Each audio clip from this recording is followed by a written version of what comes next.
everyone. Thank you for your patience. Just getting stuff set back up with camera angles and whatnot. All right, let me catch up with chat real quick here. Thanks, everybody, for being okay with me being a bit late.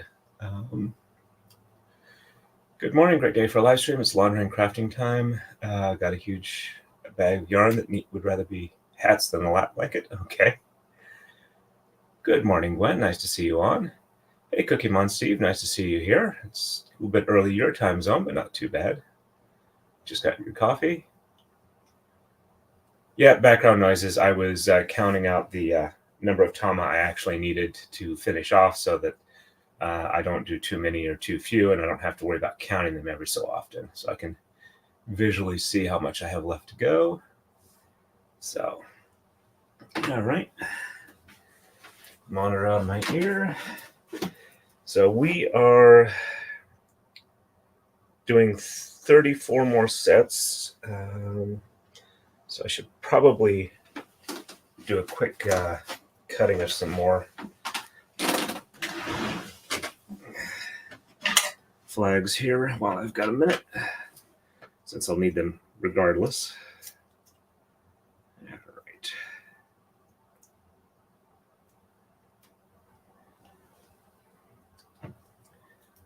And woke up this morning about 6 o'clock and realized I was full on into the visuals for a migraine. So I went ahead and took my what would have been regularly scheduled migraine preventative, which is also supposed to work for a rescue medicine too, though it doesn't seem to work that well on me normally. But I took it, went back to bed, got up a couple hours later, and I don't appear to have an actual headache at the moment, so I guess it did its job. Not expected, but much appreciated. But yeah, that's part of my running a bit late. Even though I don't have a headache, I'm a little off. But let's get these caught up here. So the goal today is to get 68 more tama set up and get ready to start this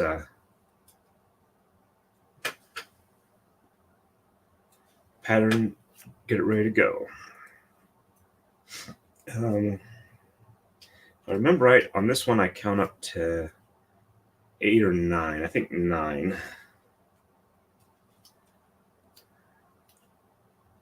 I'll have to see. The checksum looks the same on it as the others, so shouldn't be too much of an issue. All right.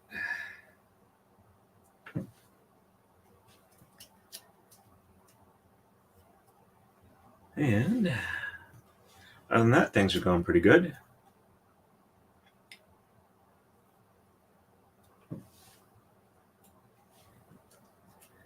I took my extra caffeine since I don't normally drink as much as I do when I'm not streaming. So, trying to be really prepared. And looks like I might have to put in another hole in my belt. But the good thing is it's on the small side, not the large side. Okay. Well, hopefully that'll improve your experience for the braid. Right. I'm not wearing shoes because I do have a roommate that's asleep.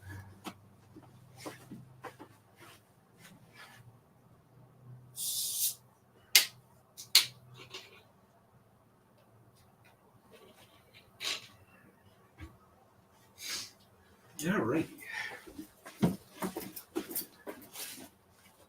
Our spray bottle of distilled water. Just give it a quick mist down. This up here in case. And we're ready for blue next. Hopefully it will behave the way it did last night. and not be a pain in the butt. Looks like we're doing good. Got pre-staged tama, but that's not a big deal because they're all kind of like right here. And I can pre-stage one-handed while I'm holding the threads in the other. Yeah. So I think I'm going to have to replace the painter's tape I used to hold the pre-staged tama in place. And too much dust on it. It's the same tape I used on the last setup.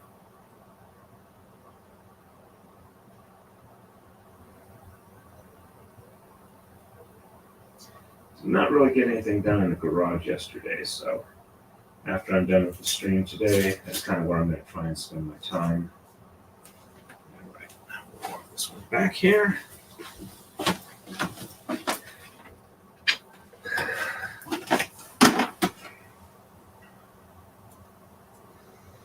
All right, we are flagged at the halfway point, not showing excessive static issues. Tension looks very nice. And for some reason, go.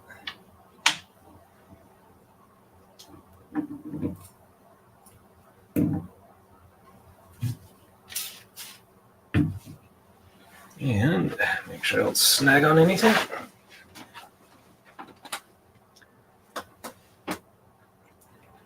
And passing that on through. And I let loose of a few of them. Let me retension this. Make sure I got all of them. Okay. All right. Retention went fine. Let's make sure that I'm careful what I'm grabbing and letting go. There we go.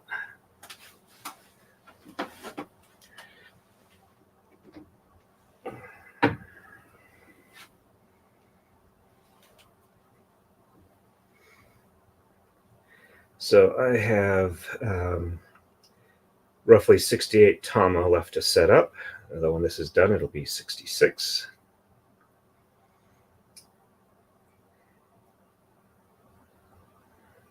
And we'll have to see how many tama. Oops, I'm sorry. Forgot to move this over. I'll have to see how many tama an hour I can do. So I can see if I can get done in the roughly 4 hours I've got set aside for this today.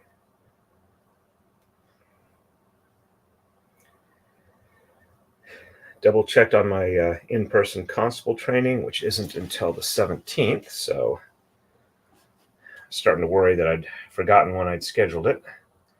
I just knew it was in February sometime. Since we're getting close to February, I'd hate to miss classes because they don't like it when you miss classes when you're scheduled for them. I don't think they make you pay for the whole thing, but I think there is a financial penalty if you miss them.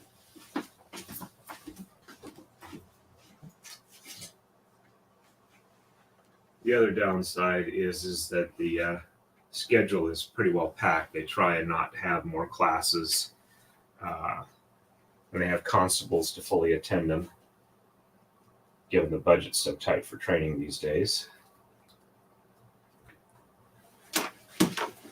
All right.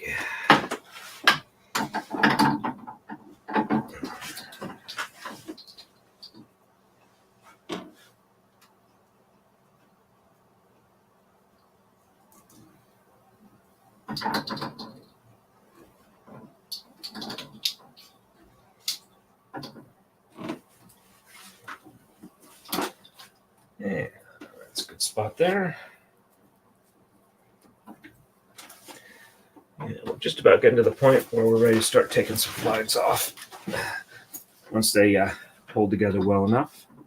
So we drop down behind and under number 1 and over 2, under 3, over 4, and under 5.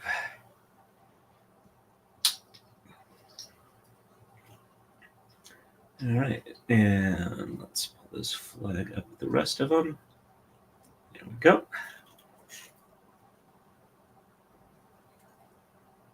A little bit of a pull over here, make sure I don't overlap. There we go. All right, catch up with chat real quick here. All right, nothing new at the moment. So I wanted to touch up the tape I used to keep the tama from pulling off of its set point.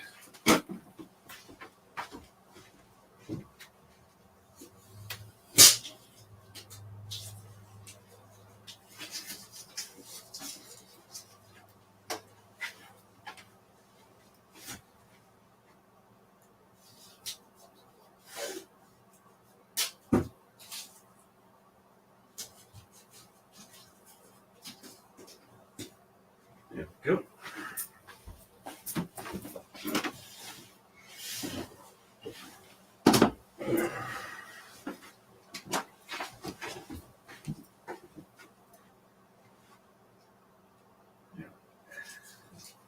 Tama is pre-staged, and we're ready for yellow next.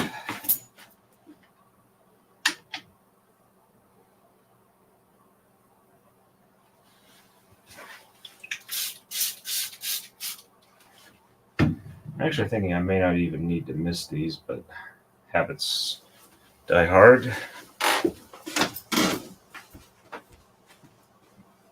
Die Hard 2, Die Harder, Die Hard 3, Die Hard with a Vengeance, or whatever order they came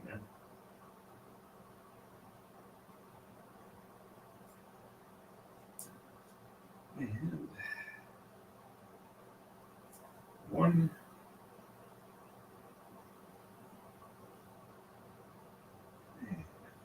2.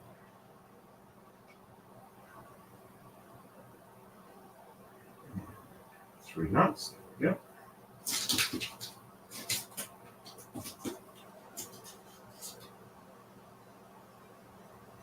Let's need one more touch up.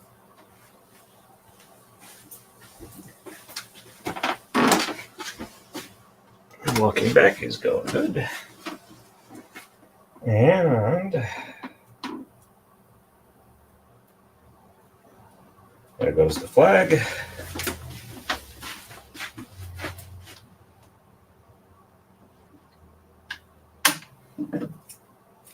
Nice clean cut. Make sure we don't snag anything. Pass it on through.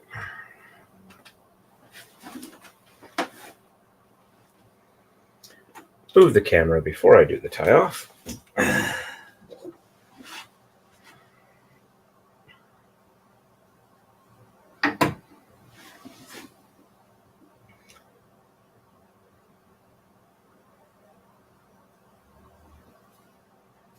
And admittedly, most of the lights up here are LEDs, so probably keep the hoodie on a little while longer.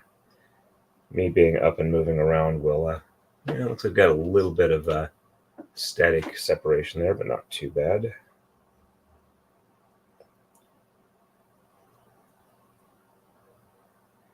Two.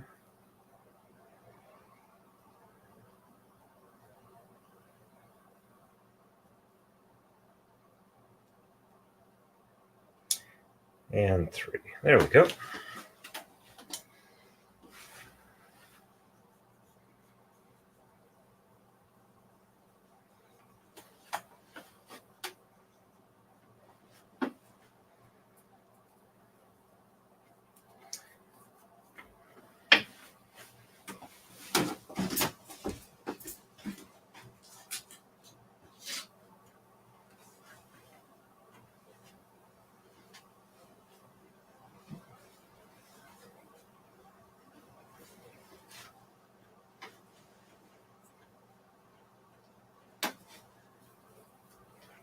Go.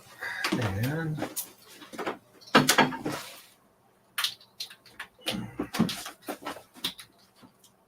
don't want to go too far.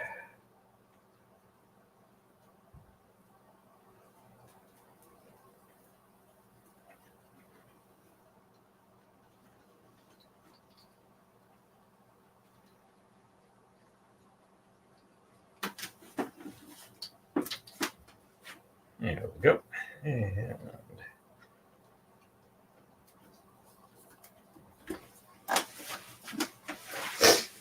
we are now up to 20 out of 84. Almost a quarter of the way through. So behind and under 1, over 2, under 3, over 4, and under 5. All right, I can move those up now that there's enough weight to pull that forward.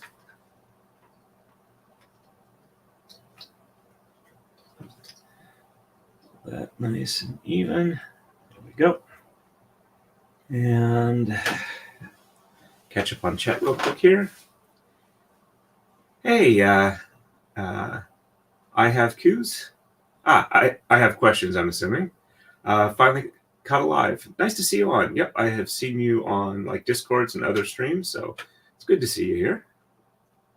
We're slow and delicate this morning. Okay, maybe I'm the only one delicate. My brother was over and we may have had too many cocktails. Well, I don't actually have a headache, but I have kind of like I know I'm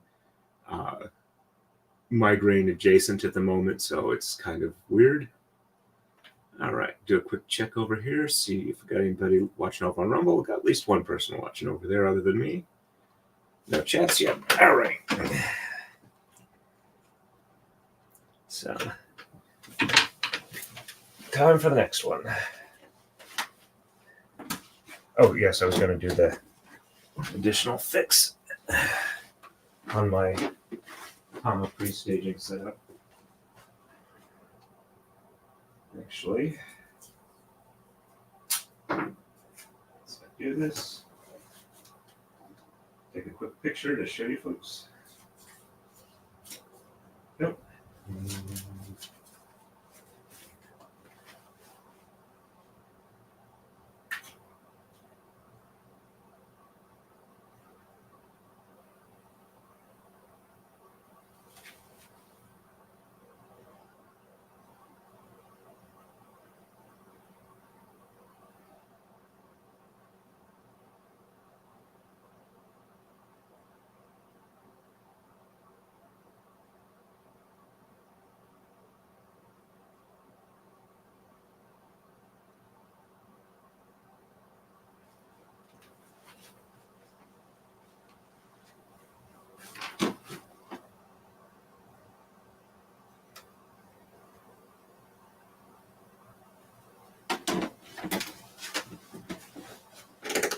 That's what my Tama pre-staging looks like at the other end.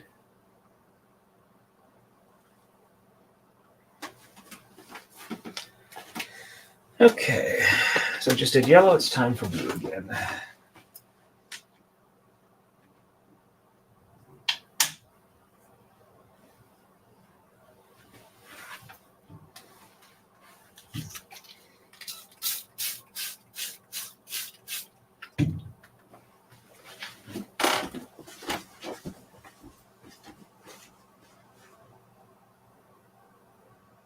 So I need to, let's see, if I was doing 34 pairs in 4 hours, that would be 17 in 2 hours. So if I can do at least 8 an hour, yeah. 8.5 an hour is roughly what I'm shooting for. That's 8.5 pairs.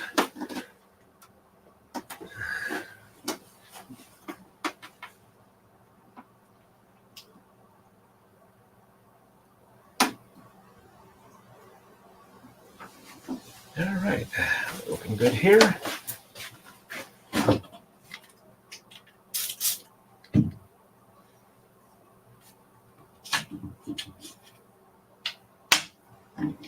And nice clean cut.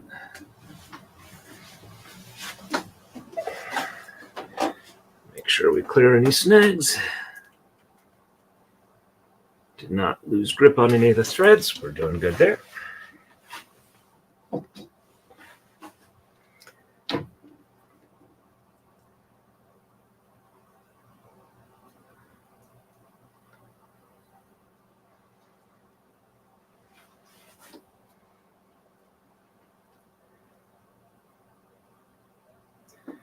Okay, so looks like I might have a little bit of a headache. It's not too bad at the moment, and considering I'm about 4 hours out of the visuals, it might not be migraine related, and it might actually be the rebound side of a mild headache, so we'll see.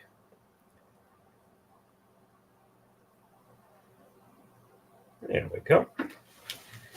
And let's roll this puppy up.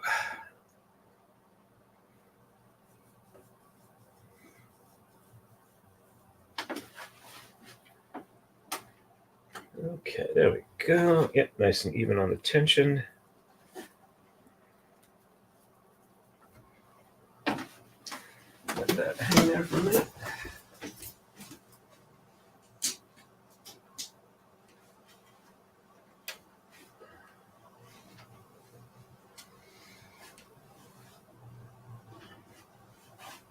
Basically, the painter's tape I'm using to pre-stage the tama, as I call it, is so that it doesn't pull off when I'm tying the knot.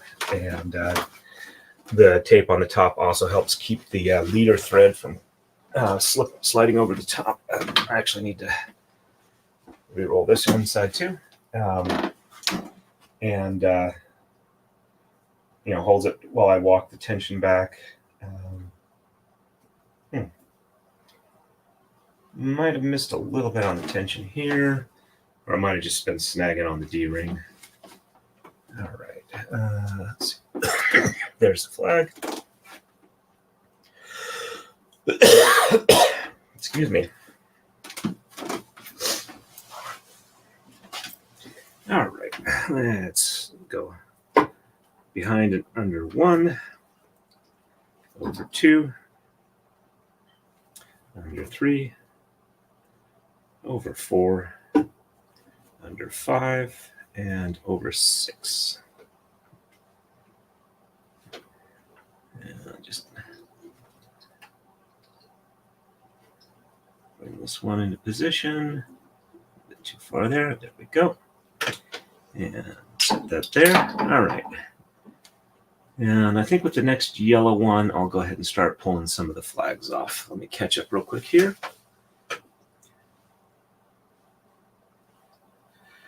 I'm actually a frequent migraine sufferer, which is kind of really frustrating at this point in time. I am on a CPAP, which helped for the first 6 months I was on it, and then doesn't seem to help at all. I was figuring I was getting a lot of migraines because I was really stressing out about getting the last braid done in time and going to the convention for it. To give it over, let's see. Looks like I'm off a little bit on the focus there. There we go. I am seeing a neurologist, and I'm definitely going to talk to him, make sure there's not something else that's influencing my migraines. So, alrighty. And let's go ahead and get the yellow one done.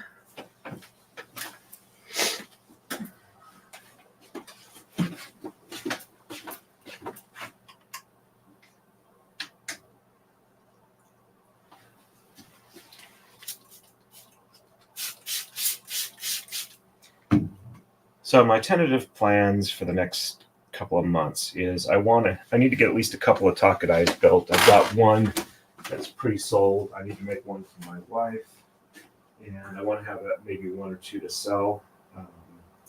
I also need to make some other stuff to sell, and I need to get essentially set up to do business here in the state. What I've been doing previously is I've been making sure to sell my stuff through people who have the appropriate business licenses and will collect the appropriate taxes for the state. And I, of course, report my income to my CPA who does my taxes, but he's not really, he doesn't let me know anybody that I could work with or pay to get the business end set up so that I can do the collection of the sales tax and whatnot, so I can do business myself and not through another person or business. And it's kind of frustrating because it's one of those executive dysfunction issues I have. Oops, I didn't have the whole thing grabbed when I went to walk this back. So all the tension on here. Apparently the work necessary to do it isn't all that hard. And once I'm set up, it's actually, if you make sure to set it up correctly, it's relatively easy to keep everything tracked properly, do the withholdings or collection of sales tax, make sure it's in its own, make sure the accounts are set up properly and whatnot with the state. But I seem to have some sort of issue with not being able to get myself to do that or do the work necessary to get there. So I'm trying to find somebody who I can essentially pay to walk me through the process so that I know I'm doing it correctly and able to essentially say you need to do X, Y, and Z, which will get me past my I don't know what to do screaming part of my brain that doesn't let me do those things. I don't know if I'll have to wait until after I get tested for attention deficit, see if there's a way I can treat it that way.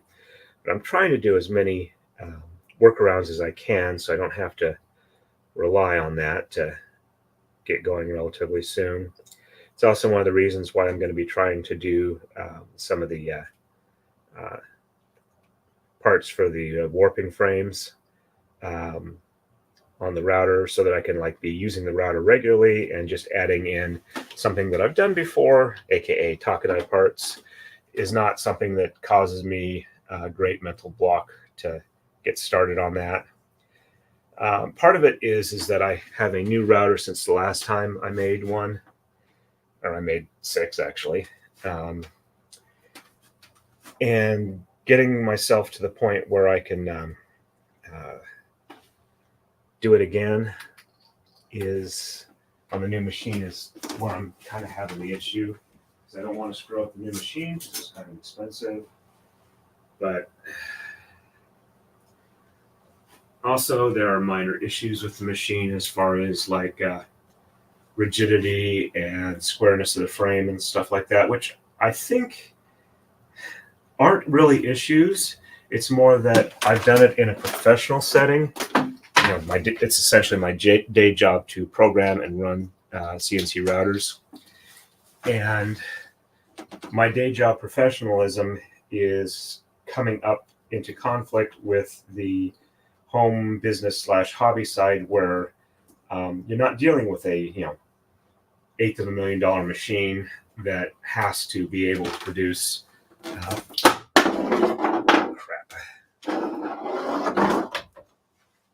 second here. Gotta re-roll this one.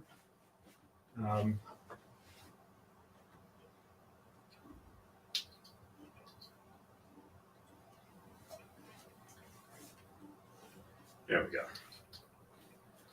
I'm not dealing with, really expensive machines that need to be very precise, and not being at that level of precision that I have not paid anywhere near that level of amount for is an unreasonable expectation. And I should just get over it and deal with it the best I can. But my perfectionism type thing for certain levels of work is also kind of kicking in on there. And while it's theoretically possible to get to, that level of precision with the home / hobby / home business level of equipment,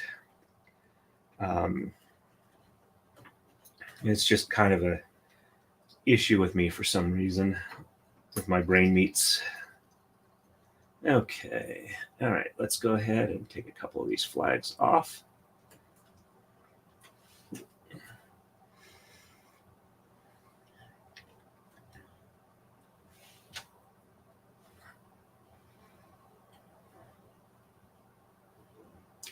I can still move a little bit, so I do need to be careful.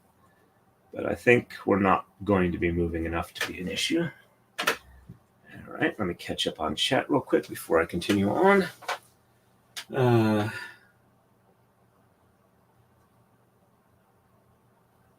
Yeah, we're raining a lot in this area yesterday and today, so possibly. Our plan said his company are just handling his personal income for the business. Yeah, I understand about not, you got to keep proper records regardless. I have not set up a separate corporation for my constable work or anything like that, or an LLC, or an S Corp, or anything along those lines. I'm aware of them. I just have not gotten to that level. I know they exist. I know some of the advantages and disadvantages. And my guess is something like an LLC would probably be appropriate. I also really don't have a ton of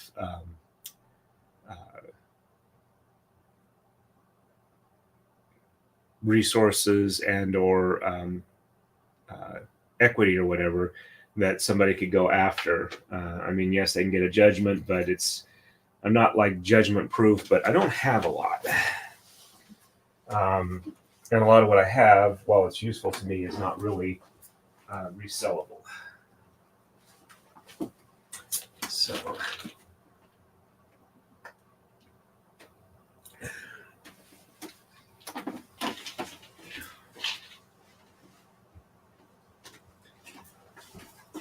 all right, blue is next. Yeah, blue is next. Okay.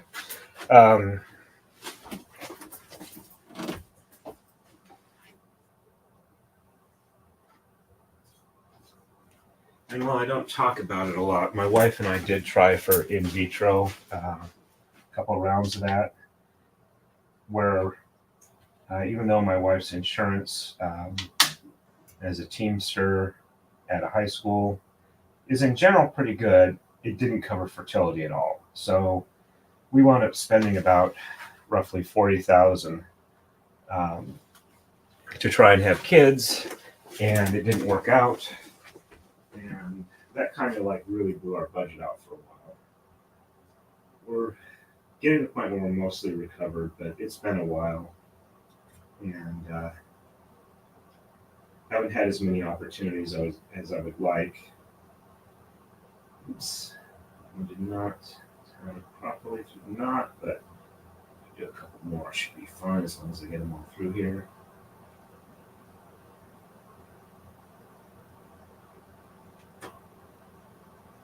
I mean, we're not poor. Both my wife and I have a decent income. We both work full time. And I'm trying to do the YouTube thing so I can kind of transition to have like a retirement income and also help teach people. And it may not work, but it's something I enjoy doing. And if it's a self-financing hobby, I'm more than happy to have it at that level. Because it's something I can do where it doesn't blow my budget. But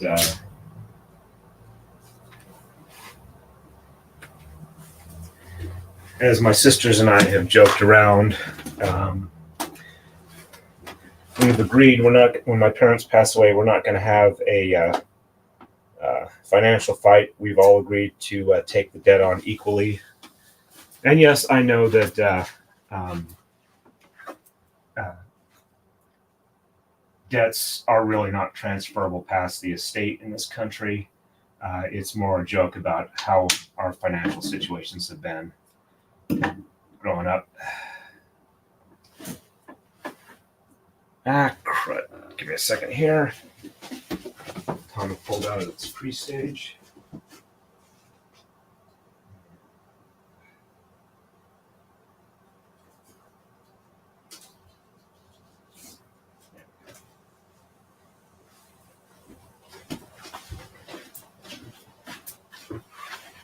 And we are even tension.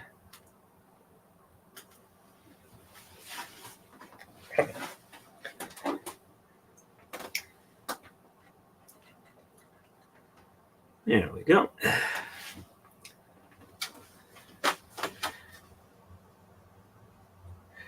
The other issue that's kind of an attention deficit, as I understand it, type issue that has also been a problem for finances and whatnot is I had, when I was younger, like, pre-25, I went through a lot of jobs and I seem to have gotten an overly um, attached fixation to not getting fired. And so I tend not to leave jobs when I should, given the way the economy works these days. So, and part of that is also the idiopathic hypersomnia, aka narcolepsy, that I've got, where I've been absolutely afraid of losing my job to not being able to wake up and getting to work on time. That has also been kind of like a background thing that keeps me from switching jobs because, hey, I'm at a place where if I occasionally oversleep, they don't fire me. So I know it's not the right way to look at things, but it's hard to fight against kind of like your base level mental programming.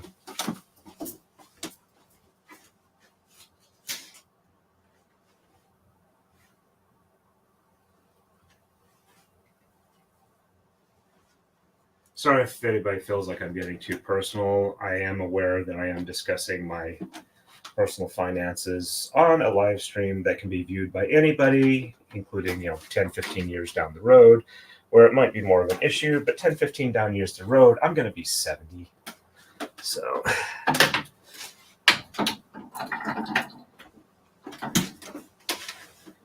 I'm kind of running out of time to screw up, so to speak. But yeah, I'm also not getting into really any specific details, just kind of the generalities. So I'm not rambling along about things I don't realize I'm talking about in public.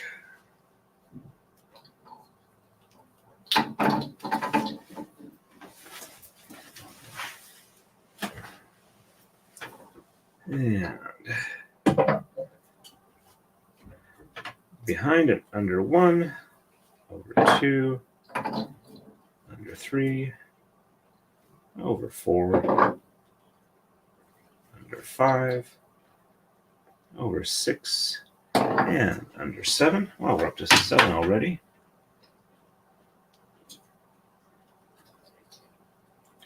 Which means we're almost up to 30.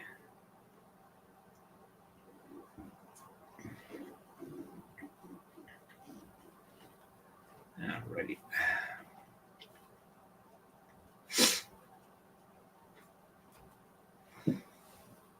Catch up with chat real quick here. Alrighty.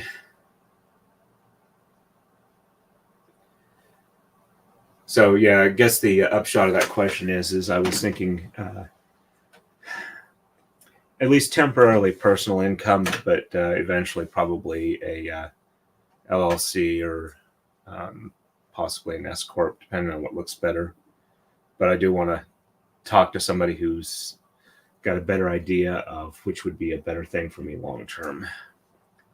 Alrighty, and quick check over on Rumble, see if anybody's chatting over there. We got 2 other people watching over there, so not too bad. Alrighty, hey Marmar, good morning. It's good to see you on.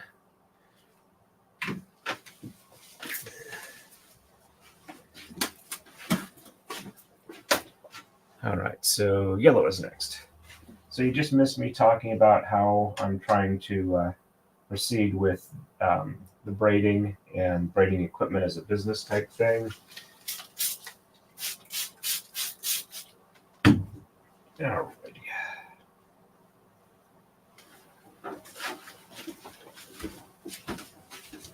That's back there. But yeah, part of what got me thinking that I could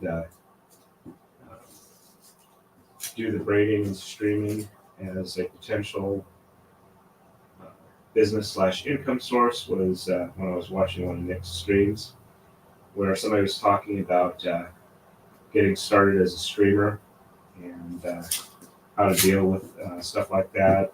And Nick had commented that the hardest thing to do as a streamer is to get your first 100 subscribers. And at that point in time, I already had about 260 or so. Admittedly, it had taken me like 15 years to get there, but I hadn't done anything at all actively to try and do that. So it's like, hey, if I'm already at that stage, and I'm way ahead of the curve, so to speak, if I want to start proceeding along that road, then I should give it a try. Because it's something I want to, this is something I really feel strongly about, sharing this art and art in general. So that's kind of where I got started and getting going with this, and kind of the state of the Torin 3 empire of braiding, and how I wanted to proceed forward with it. So, and how I've been fighting my mental programming, brain meats stuff that kind of interferes with that in ways that I don't like, and I want to do what I can to counteract that, which is one of the reasons why I've been kind of focused really hard on getting tested for attention deficit, so I can actively work on getting my brain to work the way I want it to work.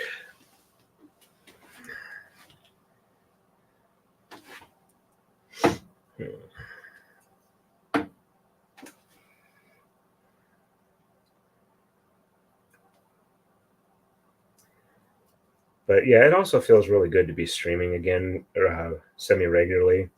Being sick for a week and not really having the voice to stream, and knowing that YouTube is really aggressive about, if you don't put stuff out regularly, we're just going to drop you in the algorithm, that type of stuff.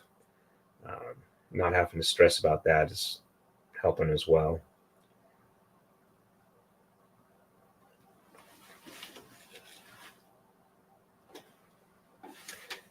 And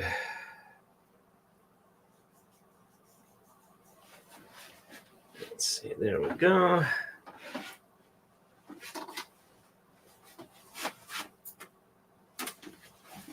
Yep, tension is good on this one.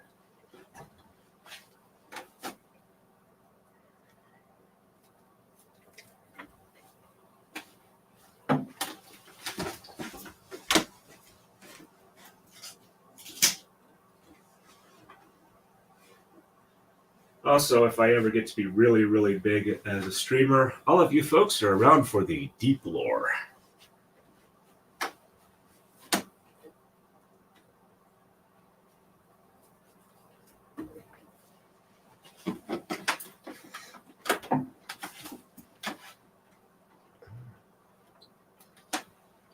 All right. I'm getting a lot better at guessing how long on these I need to go to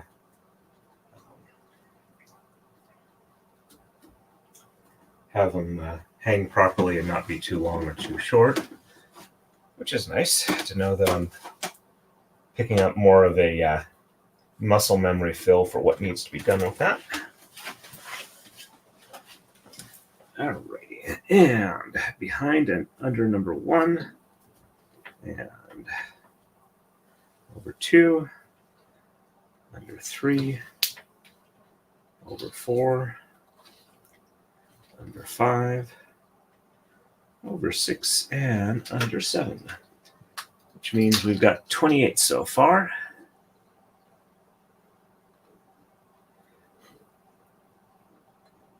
And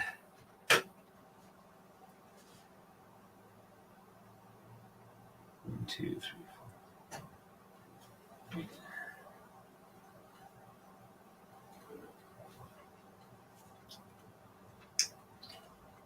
Let's get that flag off there. Basket weave is looking good. Let me catch up with chat real quick. Definitely worth getting professional advice on best structure, what it will cost to set up and maintain. Quick scan doesn't seem to differentiate very well between individual businesses. Yeah,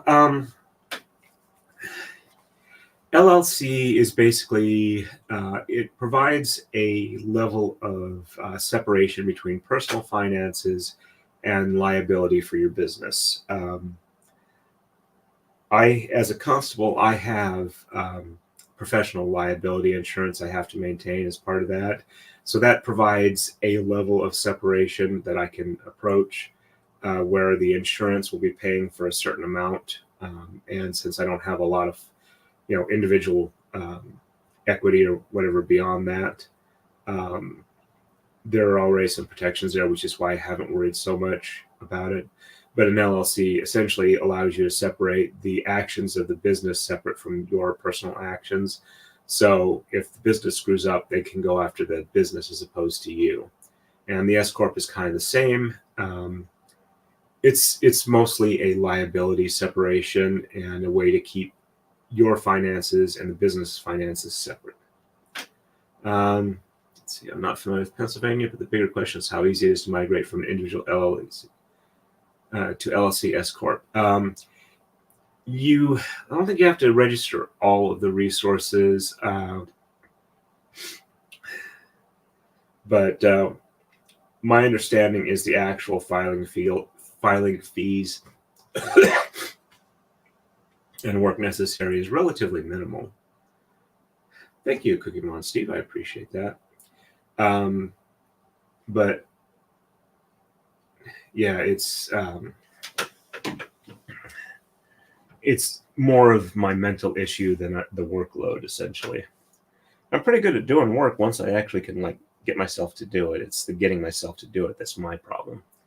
All right, so we've been at this for not quite an hour. We started with 16, and I have done, let's see, so it's 4 and 8. So I've done 6 now. So not quite to the speed I need to be to get done in 4 hours, but I'm getting close. Excuse me a second, folks. Make a little bit of noise here.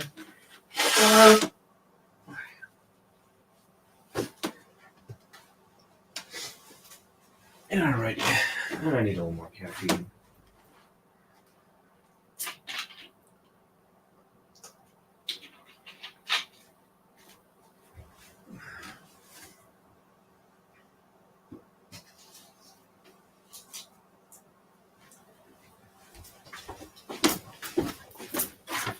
And we're ready for blue.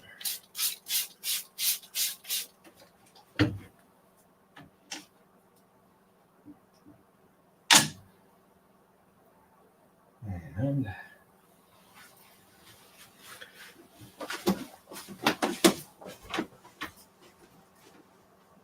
the other kind of mental block issue I've got is growing up poor does kind of put a little bit of roadblocks on your mindset. I mean, we weren't super poor, but when I was growing up, a lot of the food in the pantry was essentially our church welfare program label. So,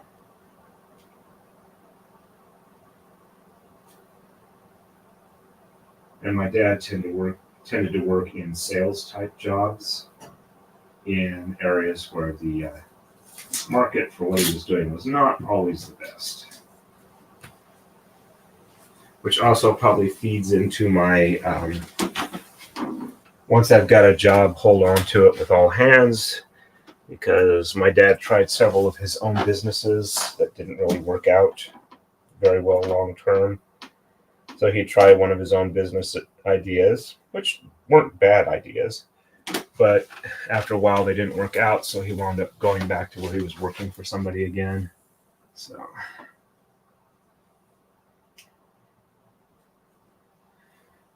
and we, like I said, we weren't super deprived or anything like that as children. It just, we just had to be careful about a lot of stuff. Always had food, always had good food. Always had clothes. things we needed for school.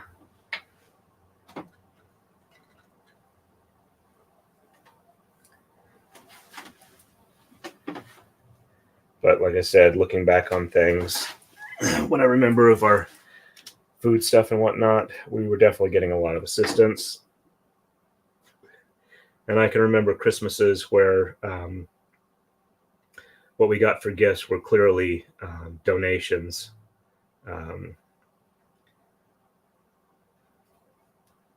Some kind of weird stuff. I mean, at one point we got some sort of like quiz game device thing where you were supposed to be able to put in like cards and, you know, answer questions and win the game. We only had like one weird set of cards and we never got any more of it. So, and it did get better the older we got.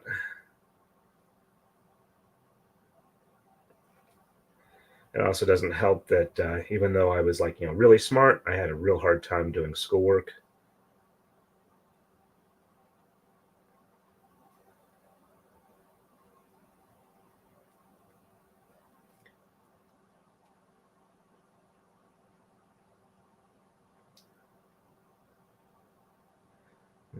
I was in 6th grade. I was in like a gifted and talented program. They tested my IQ at like 164, but I had hard times finishing classes, and I wound up taking like an extra year to graduate from high school.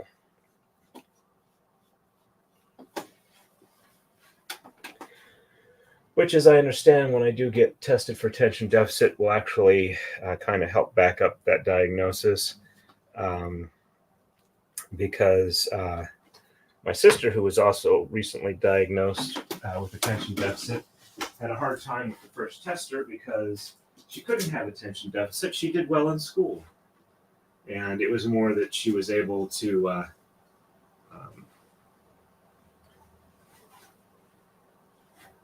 the way she dealt with her stuff is really concentrating on schoolwork, and had other issues unrelated, you know, outside of that.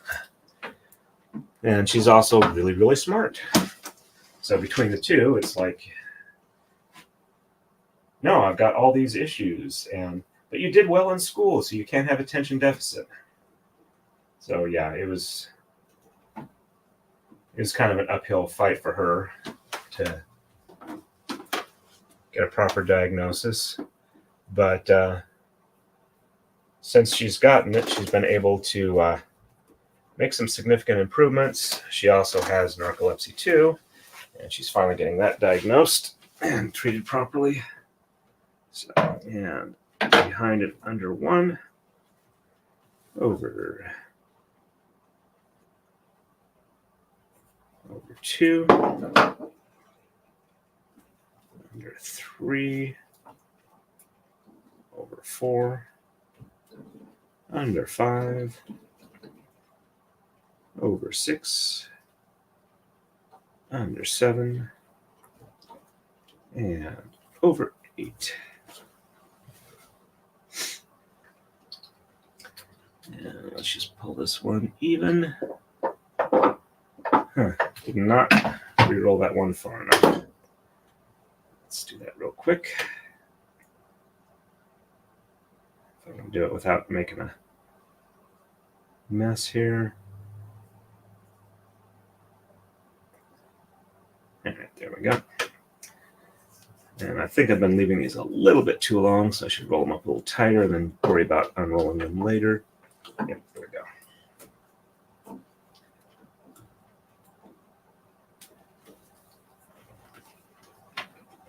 Okay.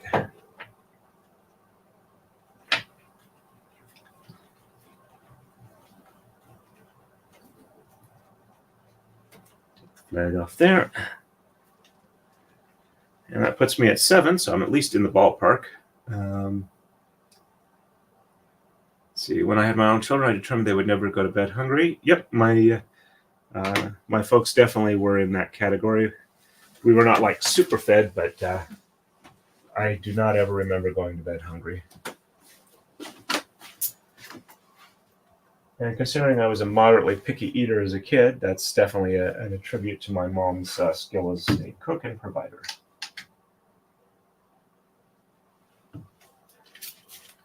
she did pretty much all the cooking until we were like in our early teens.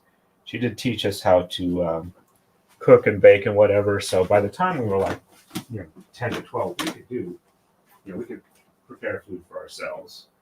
But she liked cooking, so we would do stuff as treats and stuff like that, or special things, as opposed to doing a ton of cooking by ourselves.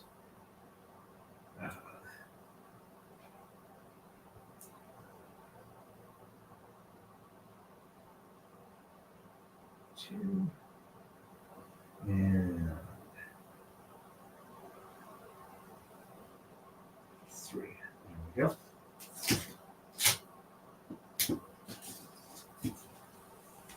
This one back here.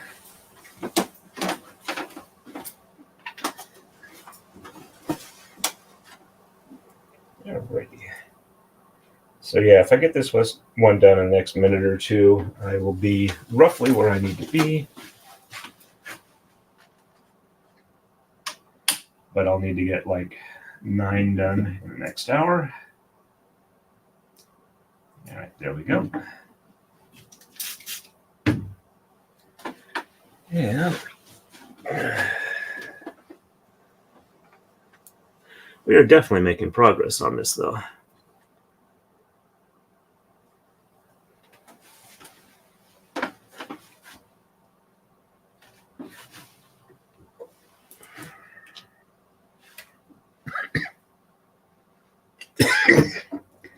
Sorry, I still have a little bit of cough left over from when I was sick getting back from the convention.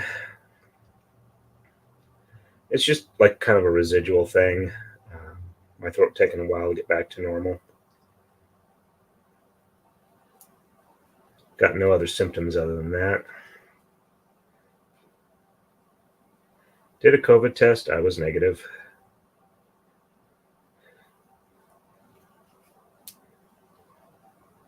And that's a level of negativity I'm more than willing to put up with.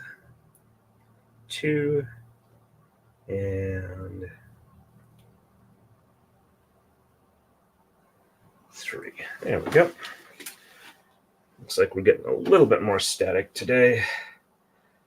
I'll try and start misting a bit more, see if I can't counteract some of that. But it doesn't seem to be causing a lot of problems, which is a good thing.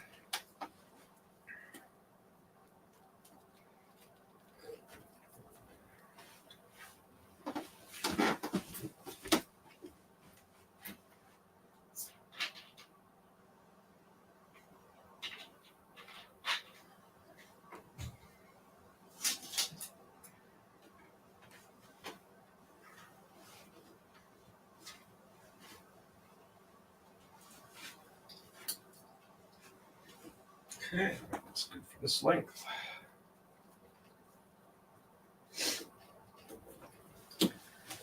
And yep, that's good there.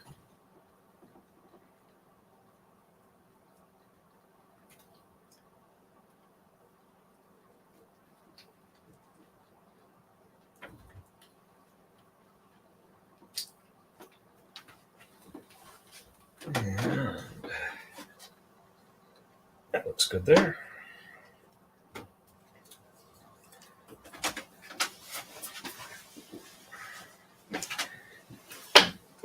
And behind and under 1, over 2, under 3, over 4, under 5, over 6, under 7, and over 8. So we are at 32 out of 84 being done. Not quite the halfway point, but getting there. Go ahead and take this flag off. And just keep it down there. Catch up on chat real quick here. In my early teens, I was the first one home, so it was my job to get dinner started. Not a huge fan of cooking. I'm sorry to hear that. Let's see. Ma taught all 3 of us how to cook, sew, crochet, fix a hole in the wall, etc. She didn't want any of us to have to really I'm assuming that's really rely on anyone else. That's understandable.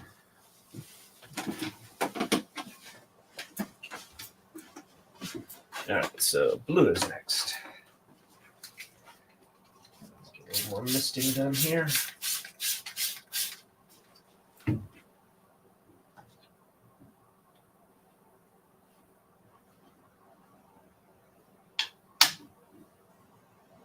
Okay. Oops. There we go. Apparently, I don't really have to wrap it around my finger a couple of times because I haven't had any sudden stops where it might pop out of the hand. So.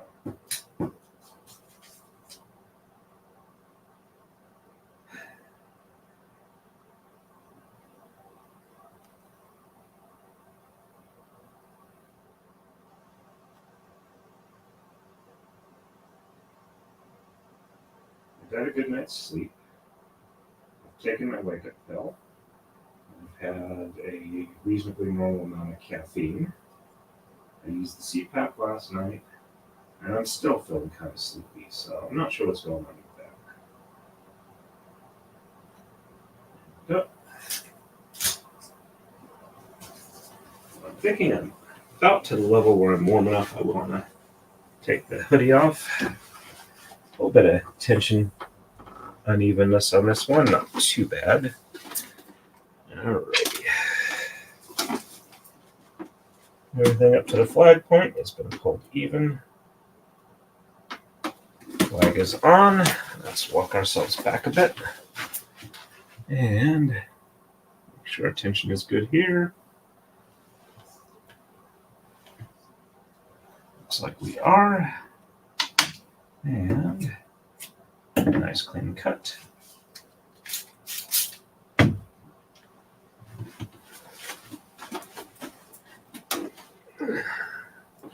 I probably should take a minute somewhere along the way and make sure that I still have all 12 threads coming up through the warping frame.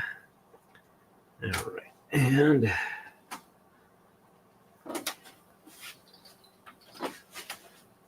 that's good for tension there. Yep, just making sure I didn't miss my hold on something.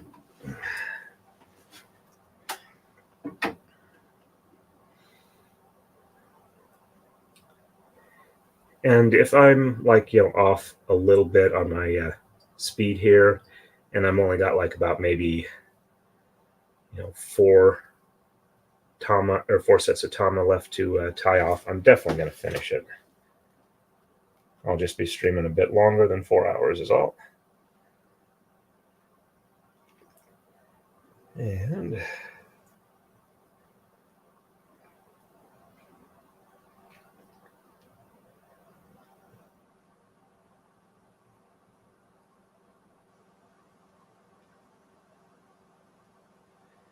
I'm also thinking about getting a Lego build set to maybe do a Lego stream with Valhalla weights and MLS.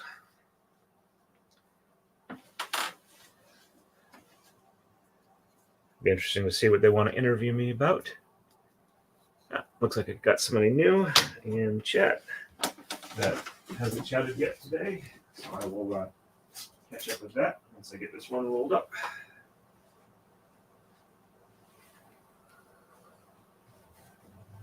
And there we go. That's good for that length.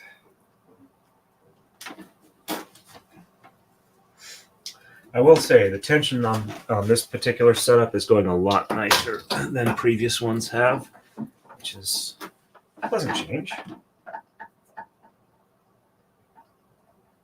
right, let's go ahead and oops, don't want to pull that too far up. And that's probably a decent length there.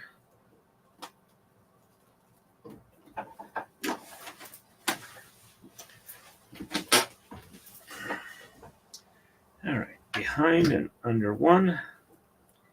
and over 2, under 3. Oops, did I mess up one there, or is that just... Okay, so under 3, over 4, under 5, over 6, under 7, over 8, and under 9. All right. Looks good on the basket we've looked there. This one, this goes a little short this side here.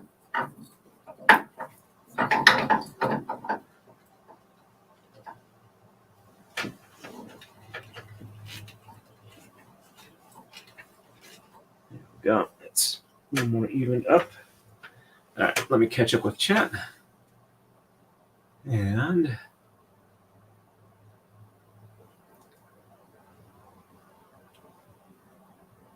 no worries. I've had more than my share of troubles with AutoCarrot. This is silk thread. It's thin. It's relatively dry because it's winter here, even though it is raining outside.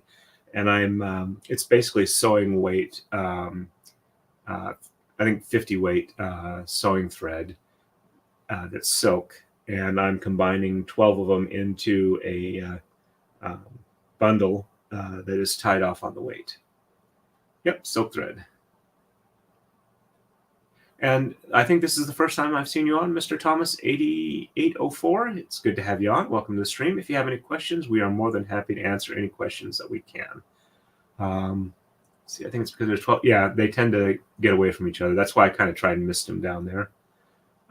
Hey, member chat. Yep. I forgot about the fancy schmancy milestone chats. Hey, you've been a member here for 3 months. Welcome, welcome. It's good to have you on here. Nothing to say. Just want to use it. Hey, you're more than welcome to. Yep. All righty.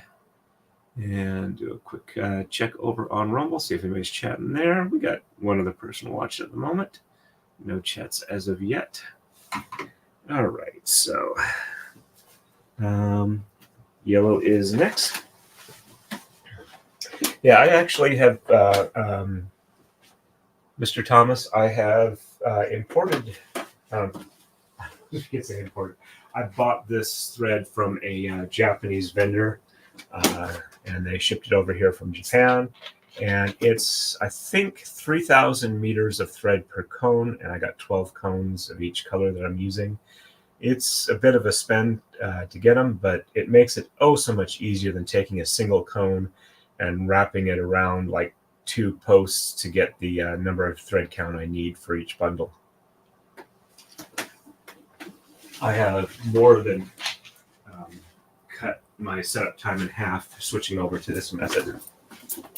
And I actually kind of, I built this warping stand all by my lonesome. But I am going to try and have these available for sale in the not too distant future so that people who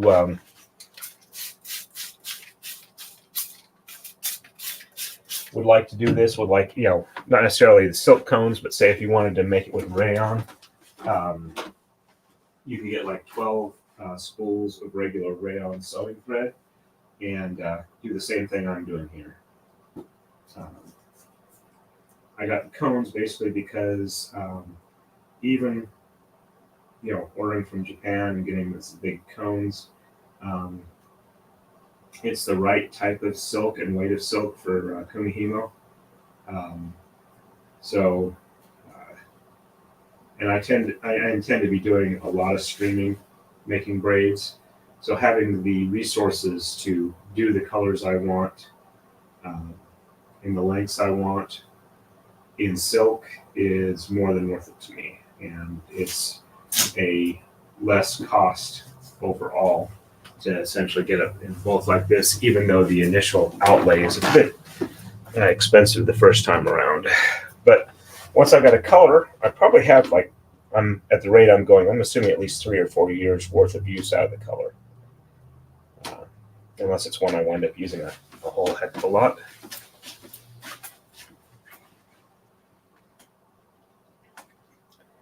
but I'm expecting to get at least 12 or 14 braids out of each time I use the color.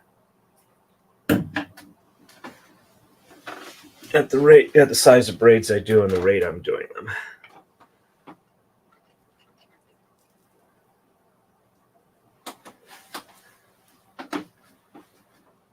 Okay.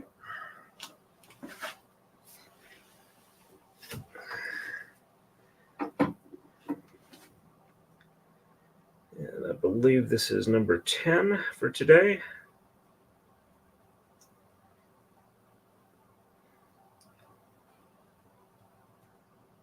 So I need to get like theoretically 17 of these by the 2-hour mark to meet the rate I'm trying to shoot for today to get this all finished up in roughly 4 hours from the start of the stream today.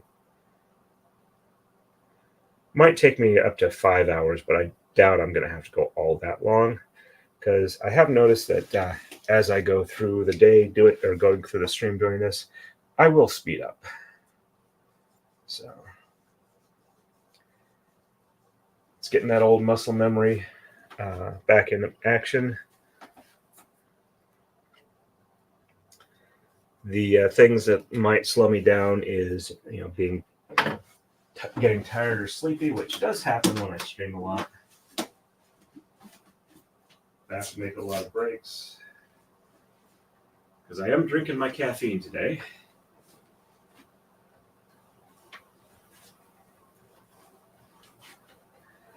Though, unlike Nick, I do not have a peeing lawyer song, considering I'm not a lawyer. And depends on how much time I stop to answer questions that require me to think a bit more than, this is a question I've answered regularly and I don't have to spend a lot of time thinking about it. But I do try and give new questions or questions I have to think about a sufficient amount of time so that, you actually get the answer that you would like. That's useful to you, as opposed to just being this or that, or it's too difficult to get into, because that's not what this stream is about, or this channel. I am here to spread knowledge, answer questions, and help people get interested in things they're interested in. So under 1, over 2, under 3, over 4, under 5, over 6, under 7, over 8, and under 9.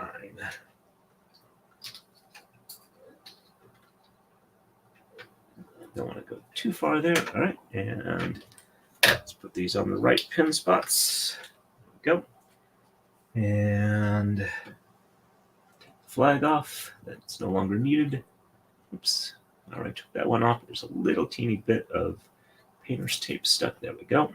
And I think I can actually go down to about 3 on these now that I've got enough basket weave effect going on here to keep them from slipping on their own.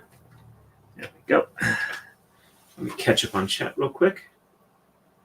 Yeah, I'm a hobby weaver, so I understand the importance of multi-cone warping. Ooh, yes. You are probably actually much more experienced than I am on this. But if you like the, let me, I don't think I can actually, yeah, I don't think I can, let's see.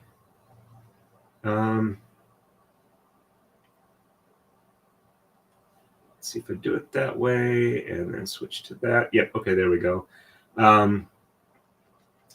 But yeah, I made this myself. All the plastic parts on it I designed and machined on a CNC router, and I've got magnets epoxied in so that I can like hold the thread while I'm doing the other color, so it doesn't slide back and it doesn't snag on anything sharp, and I can get it to do the things I want it to do. All right, let me switch that back around. There we go. Let's see. Thank you, Gwen. Please hit the like button. That definitely helps me. Lets YouTube know that people find what I'm doing interesting and start showing me to other people. See, I've always wanted to try weaving, but I have so many other crafts I'm interested in that I can't add another one. Yeah, I know how that goes. I have a friend of mine that's a weaver, and she invited me to like a 4-shaft weaving Facebook group, and so I see the post there, but it's like I really can't afford the equipment or the time. Let me do a quick check over here on Rumble. 2 people watching over there, so we're doing pretty good. No chats I need to reply to. All right, and we are ready for blue again.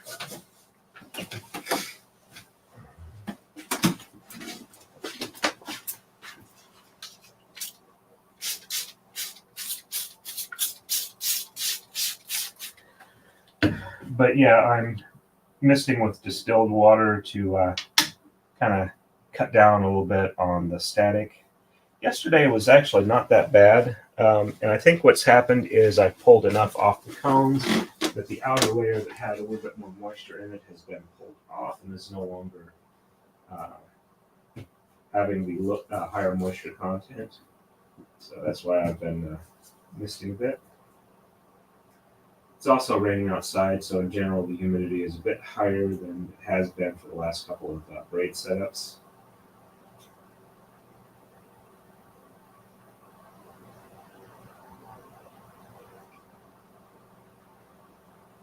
Actually, Mr. Thomas, I think it was Mr. Thomas. Sorry, I'm lousy with names. I will double check when I get back to sit down.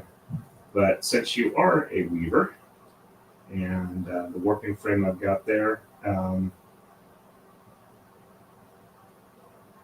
thinking of making these to sell. And I was thinking that what I've got here, if I did it in maple and I used wood threaded inserts, so it could be like broken down for flat for storage. I was thinking I would make them and do the wood out of maple, put a finish on it so it doesn't get easily stained or warp as much from humidity changes and whatnot. And I was thinking of like selling it for about $300. Does that sound like it's a reasonable price in your experience, or is it not something specifically that you would be dealing with? Just trying to get a little bit of market research in while I'm doing this braid setup. But I'm hoping within like maybe a month or so to have these available to sell through like either a website or through like a YouTube store or something along those lines.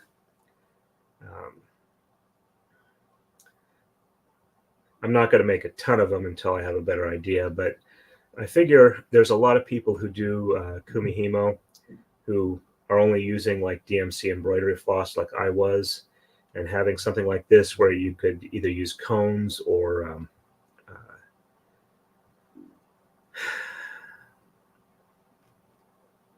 get my brain to function here, cones or regular spools of thread, that it might be worth it for them.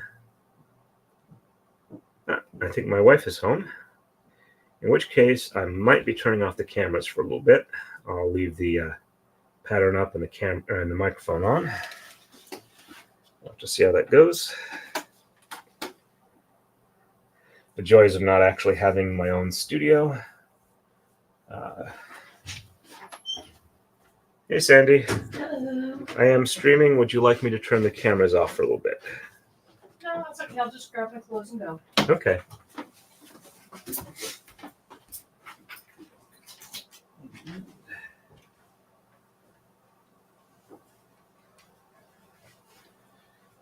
I'm tentatively about 3 hours out from having this all set up and ready to go. Might be a little bit longer than that, but not a lot longer. But I am making good time. And I fortunately don't seem to have a major headache at the moment, which is good, considering what I woke up with at 6.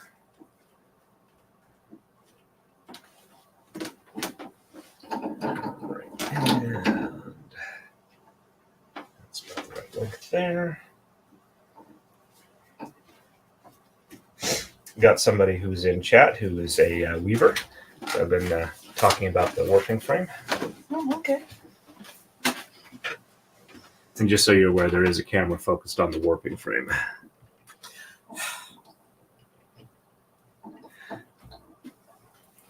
And behind and under 1, over 2, under 3, over 4, under 5, over 6. Gwen says, hello, Mrs. Torrin. Hello. And let's see. There we go. Let's get this in place. And there we go. All right, let's take off the excess flags. We'll get it down to 3 on the underside as well.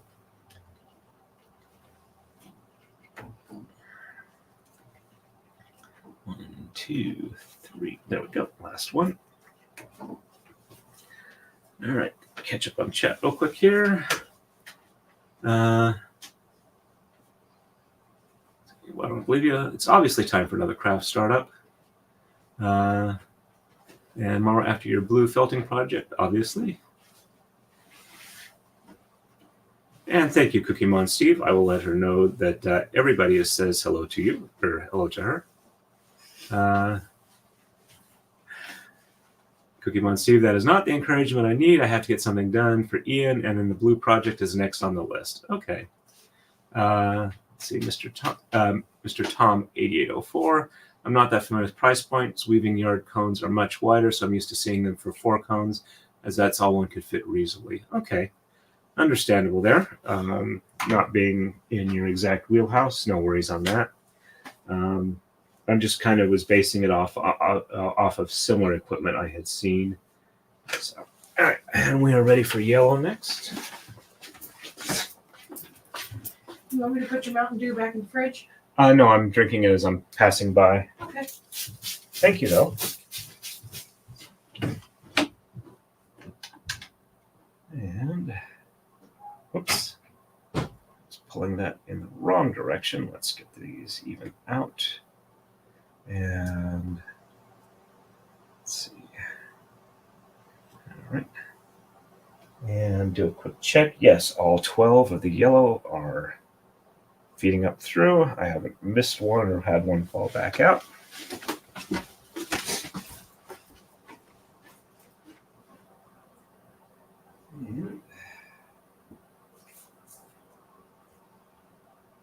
And Mr. Tom, I have quite a few prior live streams if you want to check out how I've been kind of progressing from my initial setup to what I have currently. That's probably a good way to do that.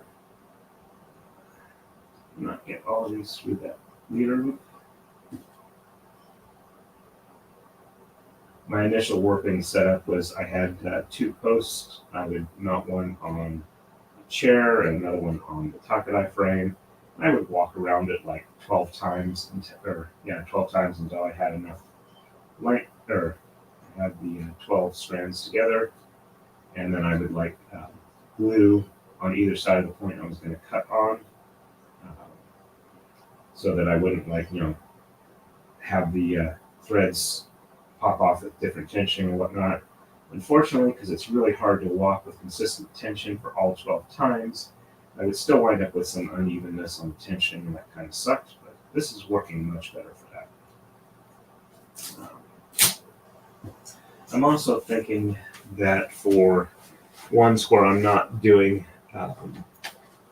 tying a tama on both ends, because some of the patterns that I'm thinking of doing are not the pick-up braid type here, and don't necessarily wind up with even numbers of color. And the colors that you do have don't necessarily start off as well as this particular setup does.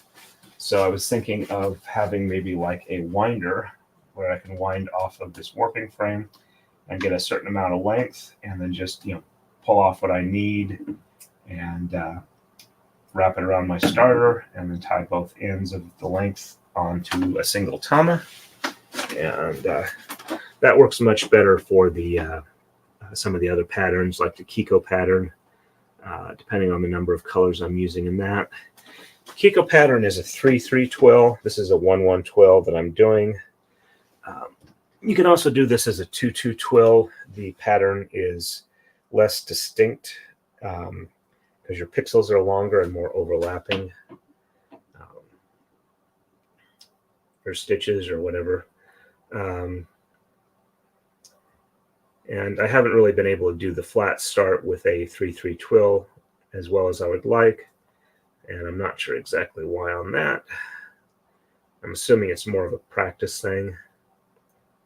I have done a flat start on the 2-2 twill, and while it doesn't look wrong or messed up, there is a definite transition between the setup portion and when I actually started braiding. And that one isn't, it's looped around for some reason, but it looks like the tension is still okay. So let's just tie off one more just to be on the safe side. The reason I do so many knots on here is if I do less than 3, when I get near the end, the knots untie and the tama just drop on the floor, which is annoying to my wife and roommate. So I try to do that as little as I can. Ooh, do I have a tensioning issue on this one? No, it just static and whatnot.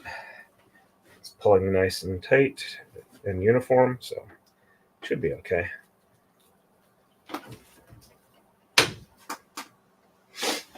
And yes, I do tend to do stream of consciousness chat while I'm doing this other stuff.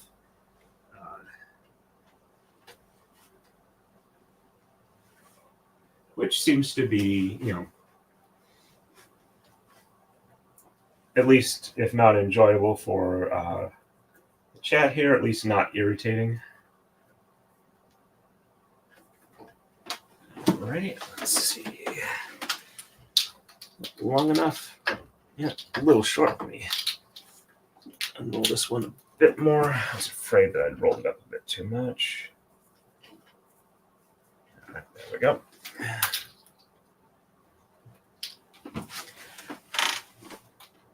When I'm actually braiding, the side camera, or the second camera is a side view, so you can see how my hands move through the shed as I open it up. Yeah, I think I got a little bit of tensioning issue on this one, but I don't know if it's going to be enough of an issue that I have to re-roll it and maybe super glue the end even so that it doesn't have a problem. If it does, I'll just go ahead and do that down the road. All right, that's long enough there. All right, so we are behind and under 1 and over 2. Actually, a couple of these need a bit more, so I have enough room to weave these through.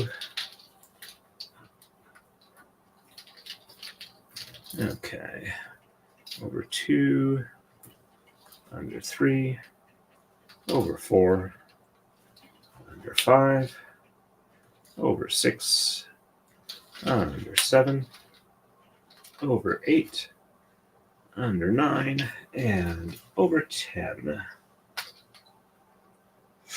Pull that even and take off the old flag that's no longer needed. There we go. Catch up on chat real quick here. Kumihimo Steve is doing his best to be a bad influence. Good for me that I don't respond to peer pressure, Kumihimo Steve, but go ahead and keep trying if you really want to. I'm currently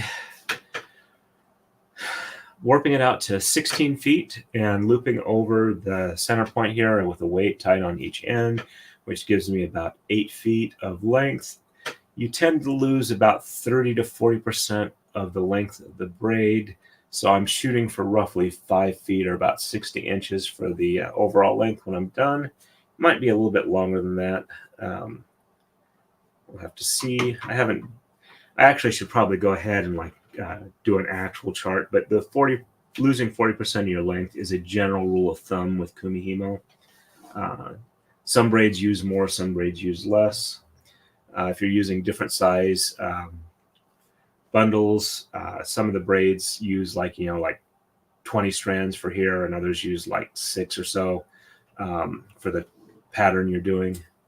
Let's see. Looks like we're a little out of focus. Let me see if I can get that a little better.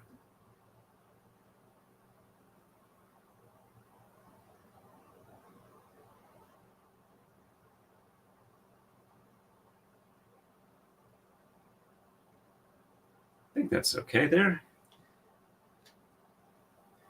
All right.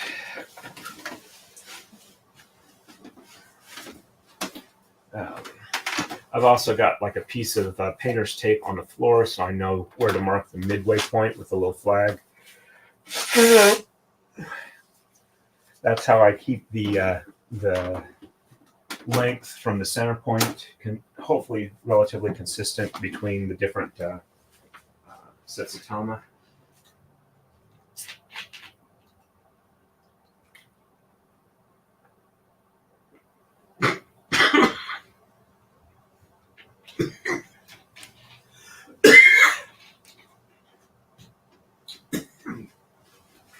Excuse me.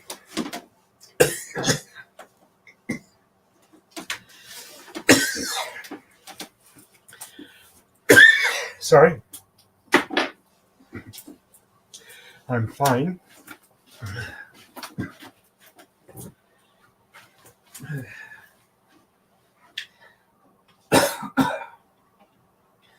But for some reason, my body decided I needed to cough.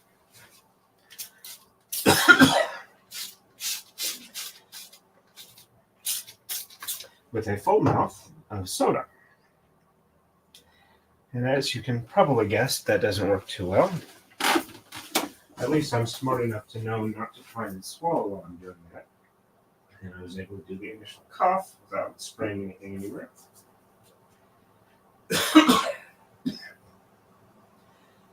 And then swallowed it before the next cough came through. So I'm fine. I didn't breathe anything that I shouldn't have. It was just moderately unpleasant. Tying one off. Not 2. And not 3.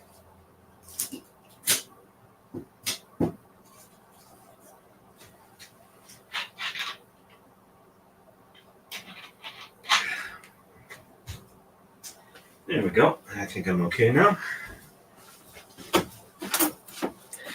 And at least I'll have minimal coughing after this point.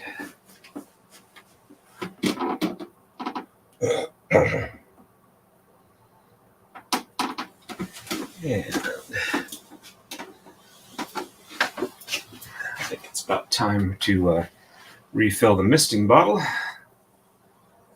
All right, pull that even. A little bit of unevenness, one thread got a little more than the rest. All right. And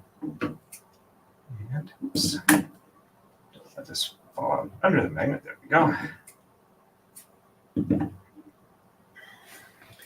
But I'm sure I've got a little bit of unevenness, but as long as I don't have more than 6 inches alternating between the shortest and the longest, I'll consider it a very good warp setup.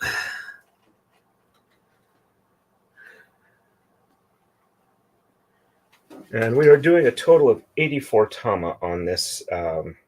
And tama is the Japanese name for the weights here. And these are what they look like. I actually own the mold for these particular style of injection molded acrylic tama. Their weights are steel cores, and I cut them to the right length where combined with the shell, they come out to 100 grams each. Though I can do lighter weights. I can do 70 and 85 gram ones where steel is just a little bit shorter, and I use styrofoam packing peanuts to keep them from shifting around once they're glued together. And I can do as little as 30-gram tama, which are sometimes used. And for those, I epoxy in pennies to get the weight. They're like 23 grams without anything in them.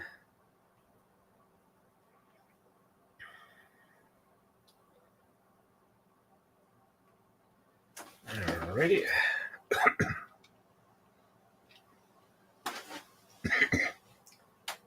And this one's got a little bit of wrapper on the wrong way. And let's try that. Rolling this up. There we go. No, don't want to drag them across the flags. I don't need to do that. Though admittedly, the painter's tape is fairly easy to deal with. There we go. And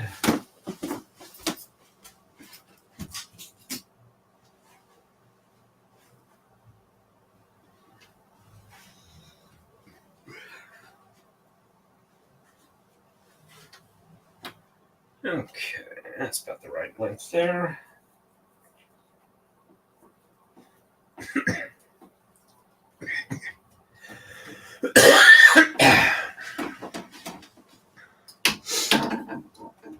Sorry, I'm probably going to cough a little bit more than normal for the next little bit.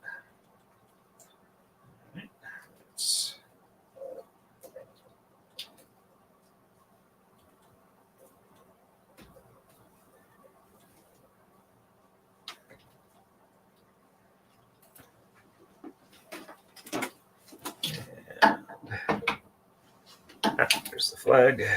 And there we go.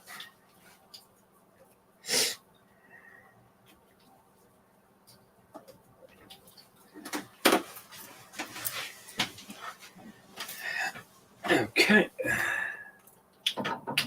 So we drop behind number 1 and under 1. So over 2, under 3, over 4, under 5, over 6, under 7, over 8, under 9, and over 10, and under 11.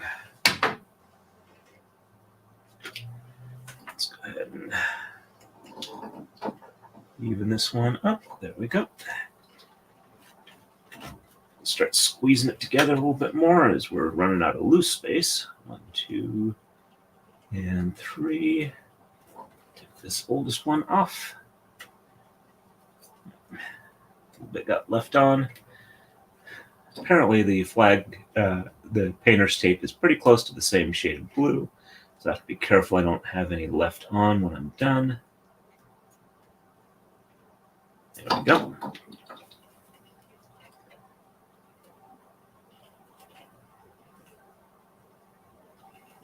Three, there we go. 1, 2, and 3. All right, so 11 and 10 per side is 21. So we're at 42. We're actually at the halfway point. Let me catch up on chat real quick. Thank you, Gwen. Yep, if I was having a serious problem, Mrs. Torn is here, and I would definitely run down to her before I passed out. The weight for a beginner, it depends on what you're trying to do, not necessarily on the skill level. Let me see if I can. The first book by Makiko Tada that discuss, that's Maridai braids. She lists different tama weights for different braid patterns.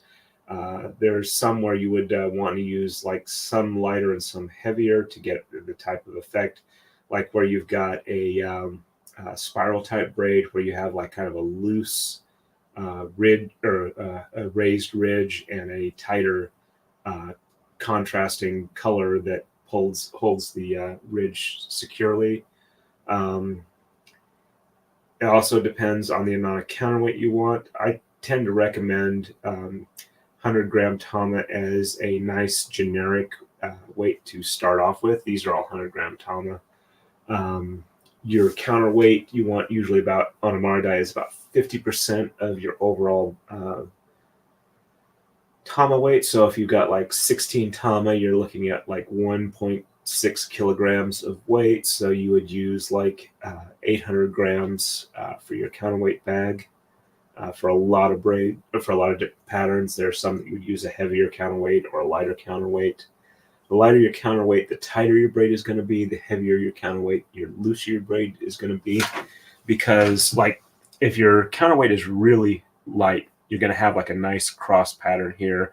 Your point of braiding is going to be relatively high, and you're going to get a nice tight pattern because your overall tama weight is pulling really hard on it. If it's a heavier counterweight, you have kind of a more of a angled in crossover, and it's more of a loose braiding, and you're not as tight on that. So now if you're going to be doing Taka-Dais and you're going to be doing a lot of thread, a lot of strands on your Taka-Dai, I would say that would be the point you'd be looking at like 70-gram tama.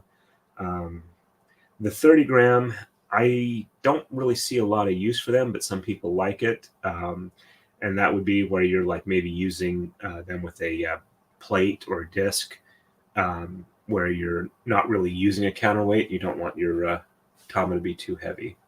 So like I said, it really kind of depends on what you want to do with them as to what is a good weight to get for them.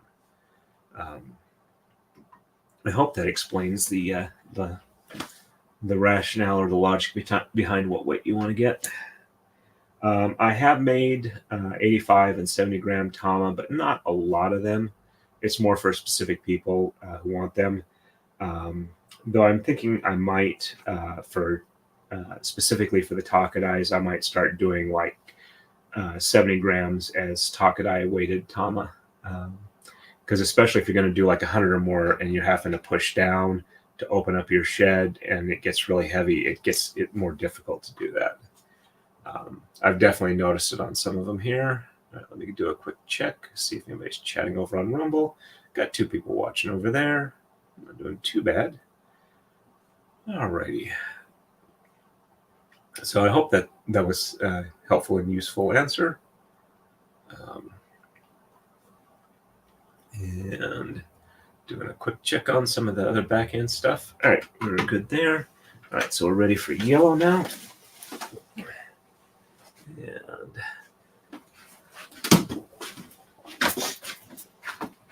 oh yeah, so I was going to add some more distilled water. One of the advantages of using a CPAP is I tend to have a lot of distilled water around. Because you don't want to use non-distilled water in a CPAP. Your stuff gets coated with mineral scale really quickly, and they don't send you new equipment very often.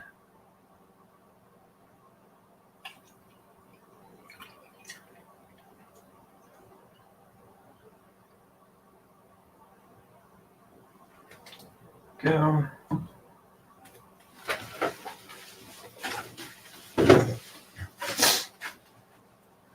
So, yep, doing yellow next.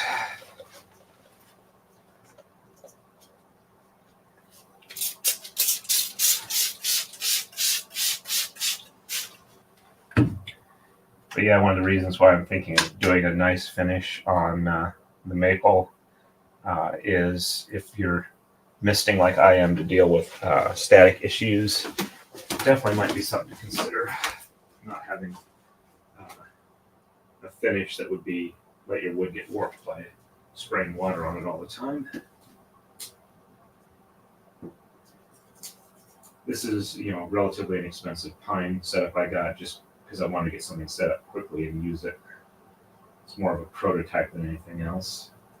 Something I would do for sale. I definitely put more work into it.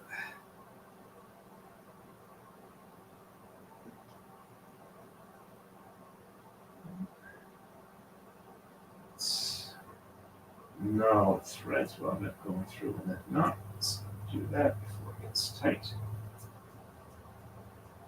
Another mantra I have is it's not a knot unless it's tight in a knot.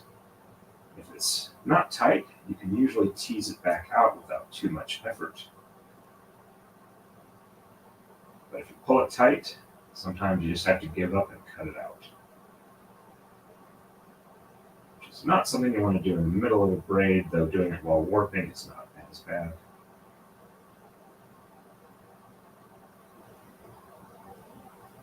There we go. And back this up. All right, so 3, 6, 10, so this is 22. Oops, grab 2 of them one time.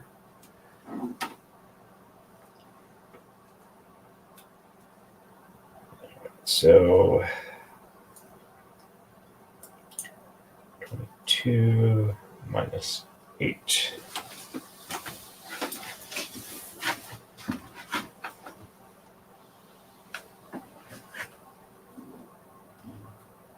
So that's 14. So I need to get 3 more done relatively quickly to get to the speed point I want to be at, because we've got about 10 minutes left in this hour. Don't know if I'll get that, but I won't be overly slower than the last hour. That's a good thing.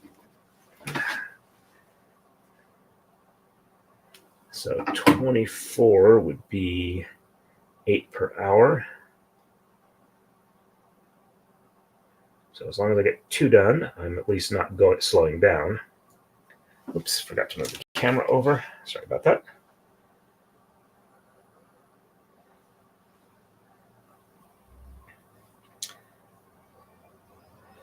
But that puts me, let me recheck the tension here. Oops, let's see. Make sure that we're going all the same length. Okay.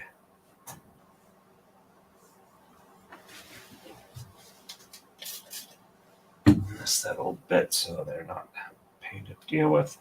All right, so yeah, we're not doing too bad. It just looked a bit weird.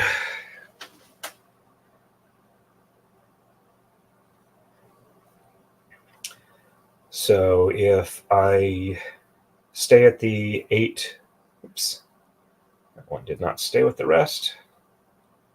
Let's make sure they all go through the leader.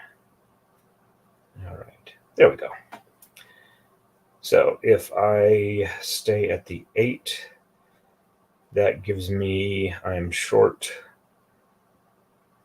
2 by the end of 4 hours.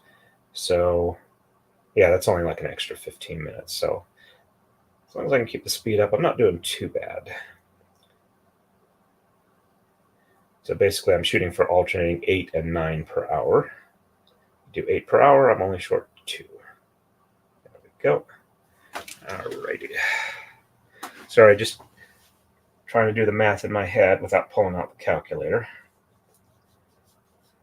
One thing that working as a cashier on pre-computerized registers back in the late 80s, early 90s, I definitely got good at calculating change in my head.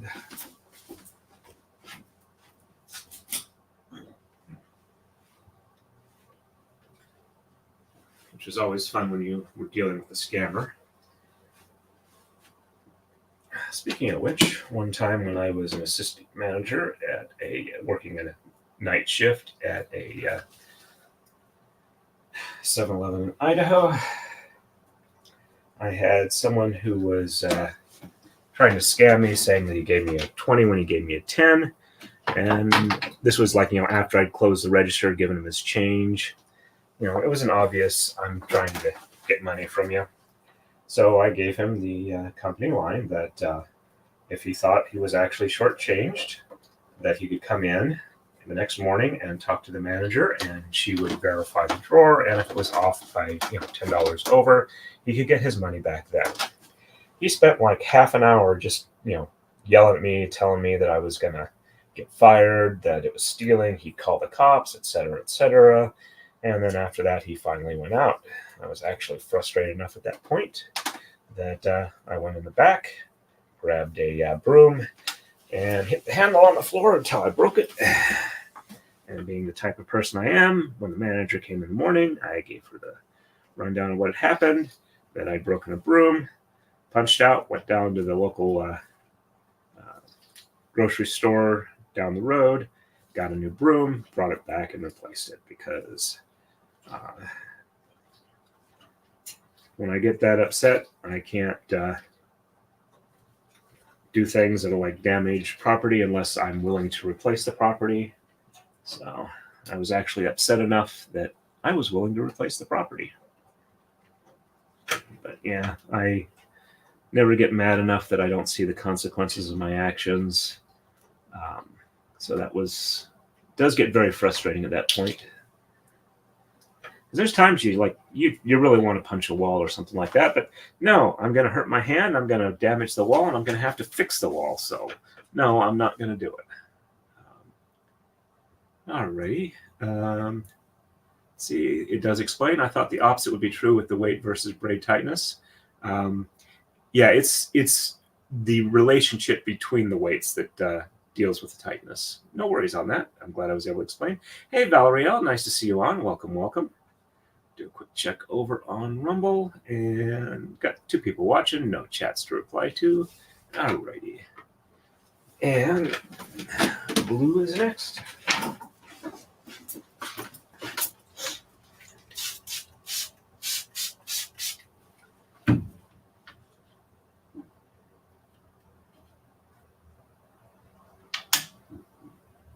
All right.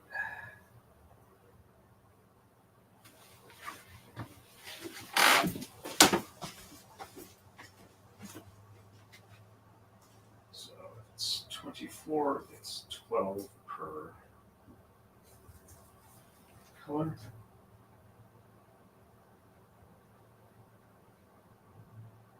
Let's see if I can't run these real quick. I'll wait to respond to chat until I reach the end of the hour.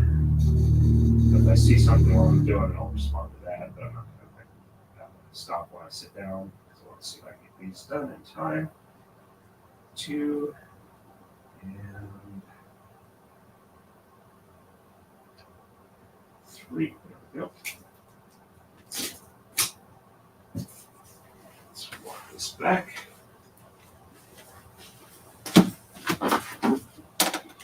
Let's grab a little flag that I grabbed 2 of. Set it there. Flag is in place. And tension is even.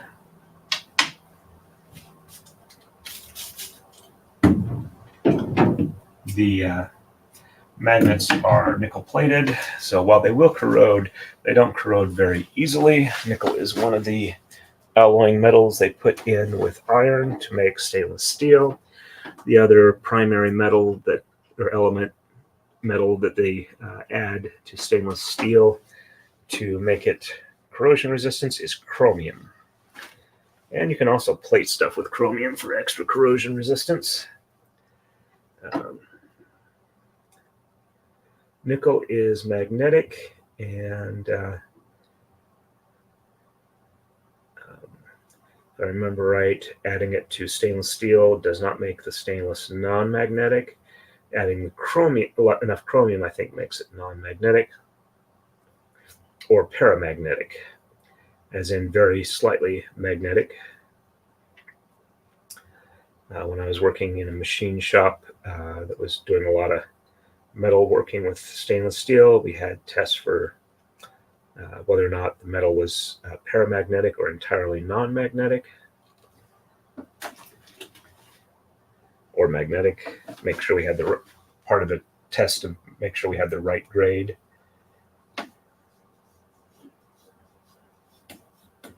All right. And I have that. Tension issue. Looks like I might have a little bit of tension issue. Unroll this a little bit, make sure I've got the tension pulled up as best I can, and re-roll it. So it looks like tension was a minor issue, not a big tension difference. Probably had more to do with the how much I was pulling when I was rolling it up on even points.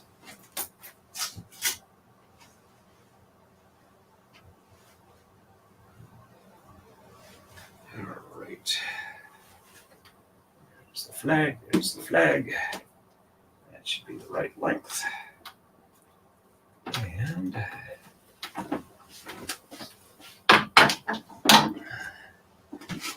okay. Yep, that's a good length for that. Let's unroll this side.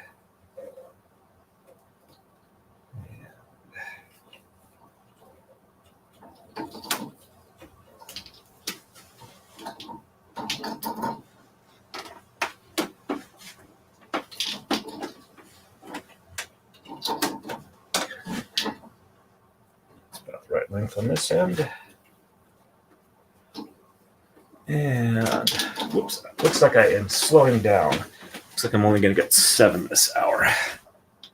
That's annoying, but it is what it is.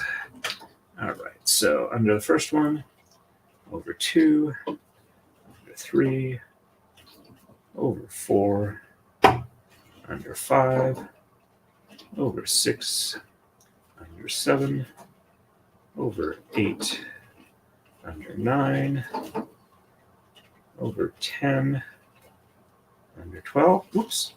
This is over 13. I'm actually ahead, or where I should be. Let me double check this. All right, so 2, 4, 6, 8, 10, and 11. 2, 4, 6, 8, 10, and 12. Nope, I'm one behind still. Don't know why my counting was off there. Basket weave looks good. Okay. Take off the excess flag. And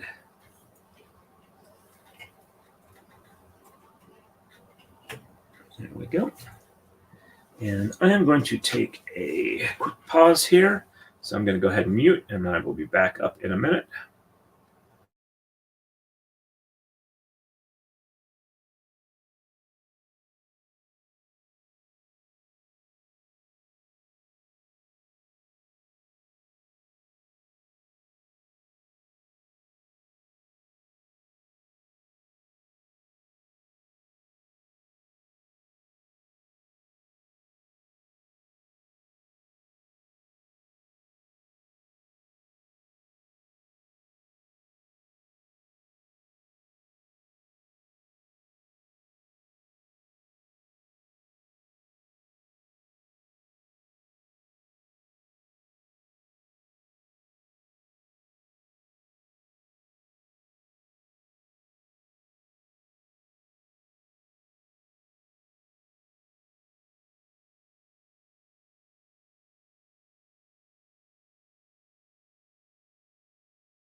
Okay, I am back live.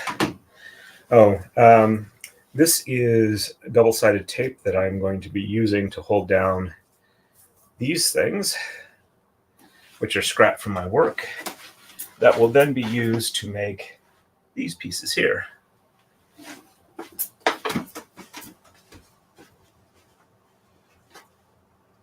All right, so we are yellow next. So with 11 and 12, or 23, okay, it's 23, not 25. All right, so we just did a blue, and we are ready for yellow. A little bit extra moisture on here.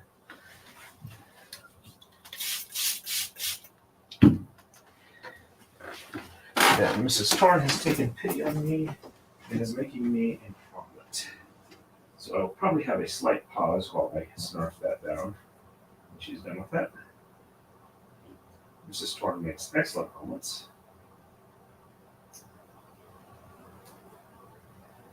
Plenty of stuff other than egg in them.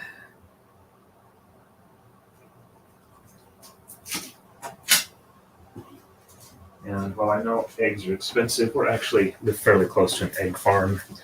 And while we don't always get from the egg farm, actually we usually don't, considering you can buy relatively inexpensive eggs closely here, that does tend to keep the price not too overly expensive for eggs in general. In this area, because if they do get too expensive, you can just go get them by the flat. I know the price has gone up since then, but about 10, 12 years ago, we could get a flat of 30 for about $1 or $2. So, all right, we are good there. Tension is even, flags are on. Pass this on through. And, all right.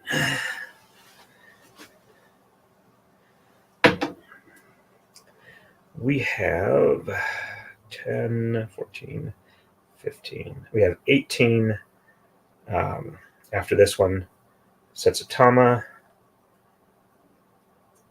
Well, actually, 17 and 2 individual ones. Because since we are slightly asymmetrical in this pattern, the last 2 of each color is a single rather than a double-ended tama. So at that point, I only pull out 6 threads instead of 12, and I fold it over and tie both ends off on the same tama, which gives me the same length and the same width, but it's a single rather than a double-ended one. And 2, and come on, got a little bit of calluses that are kind of snagging just a little bit. Not too bad, but definitely I need to touch up my nails and my calluses before I do any serious braiding. I will probably not have a braiding stream Monday night. I will most likely do it Tuesday night. I do need a little tweak on the pattern just to make sure that I don't have a weird glitch at the transition for the pattern repeat. And I need to spend a while just kind of staring at it and making sure that it's going to do what I want it to do. Because if I'm not sure that ahead of time and it doesn't do what I want it to do, then it's rather a fair amount of work to get it to do what I want it to do at that point. Because I'll have to unbraid for a while and redo the pattern. All right, so this is 48 tama set up out of 84. So we are past the halfway point. And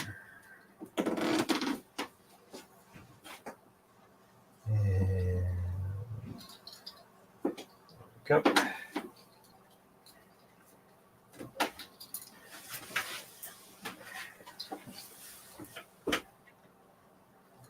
and behind and under 1, over 2, under 3, over 4, under 5, over 6, under 7, over 8, under 9, over 10, under 11, and over 12.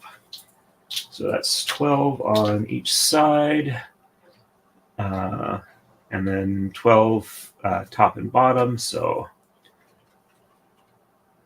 we multiply that times 4 for the actual number of tama that are in use. Alrighty. And the next one will put us at, next set will put us at 50. So we are doing blue next. Oh, I should catch up with the chat. Ooh, yummy. From Gwen. Yep. Mrs. Torrin does cook very well. She has had experience as a line chef. She got out of doing chef work about 25 years ago or so, and has been a custodian since then. But she had some experiences with some chefs that decided her that that was not a profession she wanted to be in, not for the work itself, but for the politics involved with doing the job.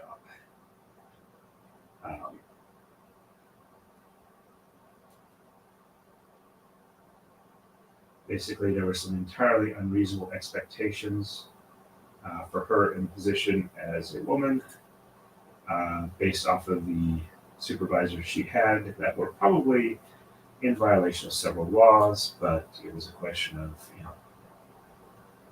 you're going to fight it and possibly not be able to work in that profession, or just switch professions and have a, it's kind of a sad that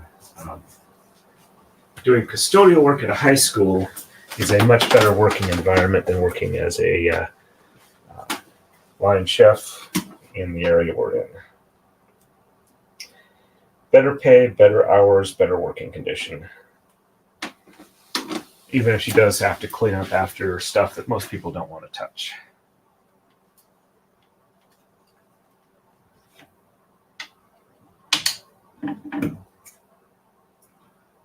There we go. Nice clean cut. Oops, sorry. Didn't mean to bump the camera. Speaking of which, I still need to do the additional mount on there so that I can run the secondary camera from the front looking back, so it's better able to see what it is I'm doing with the hand motions. All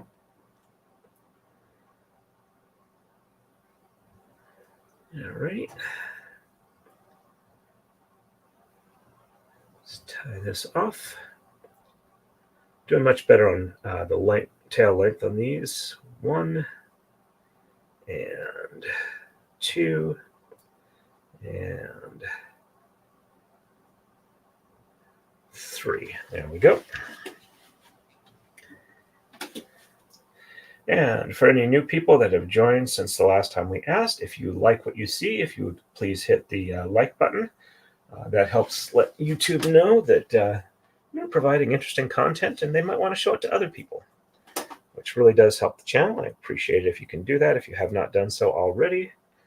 I don't actually have set up like and subscribe goals like some other streamers I know, but it might be a good idea to start doing that.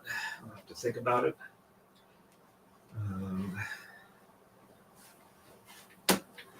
Because I forget to ask, and Gwen's usually the one who is kind enough to remind people to do that. I remember that I've forgotten to do that. All right. Length is good there.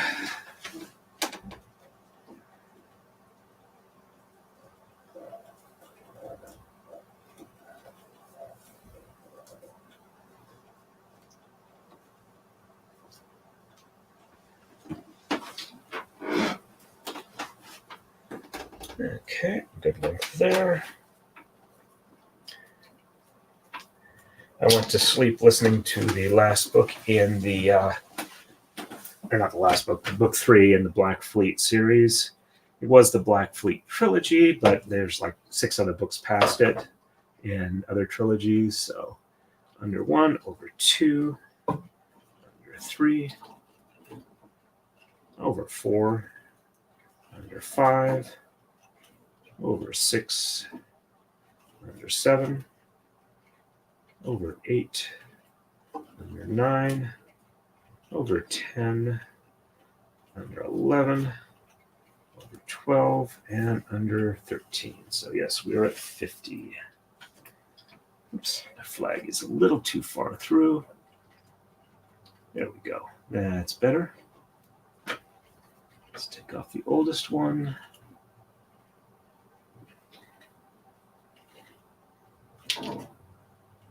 There we go. That's the oldest one. About to the point where I'm ready to drop down to 2 flags.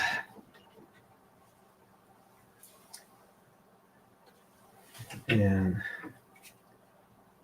yep, she does still enjoy cooking, and she does enjoy cooking for me and for our roommate. But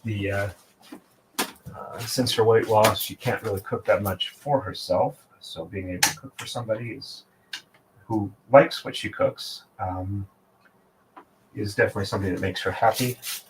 And while I am trying to lose weight myself, she's pretty good at making sure that what she cooks for me is good and not like overly fattening or anything like that. So I enjoy eating what she cooks.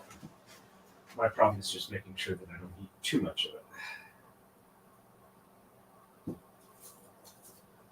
And she's pretty good about not like, making a super large amount.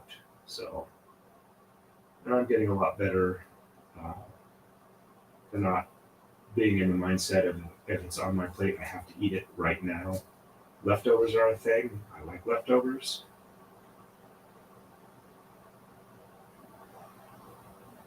And I try and eat leftovers so Cindy doesn't have, Mrs. Tori doesn't have to cook all the time.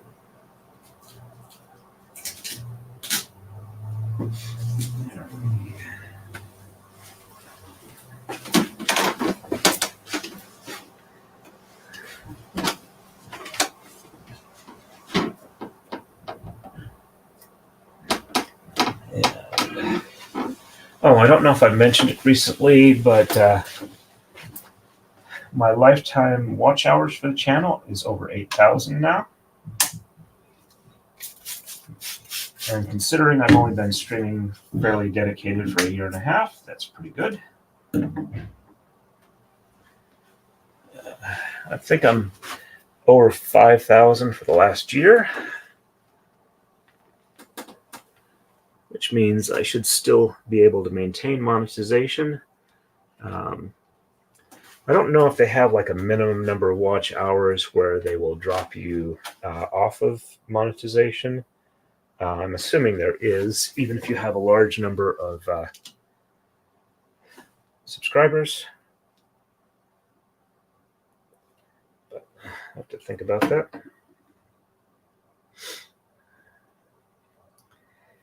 And oops, not all of them are evenly through there. There we go. Snug. Yep, there we go. Alrighty. And so my in-person constable training for continuing education is the 17th. I'm going to try and get at least one of the 3, 4, or 5 hour online courses of the 3 I'm supposed to take for my other Con Ed requirements done before I start that class. Because if not, I tend to wait till like, September, October to do it. And you have to be done by November.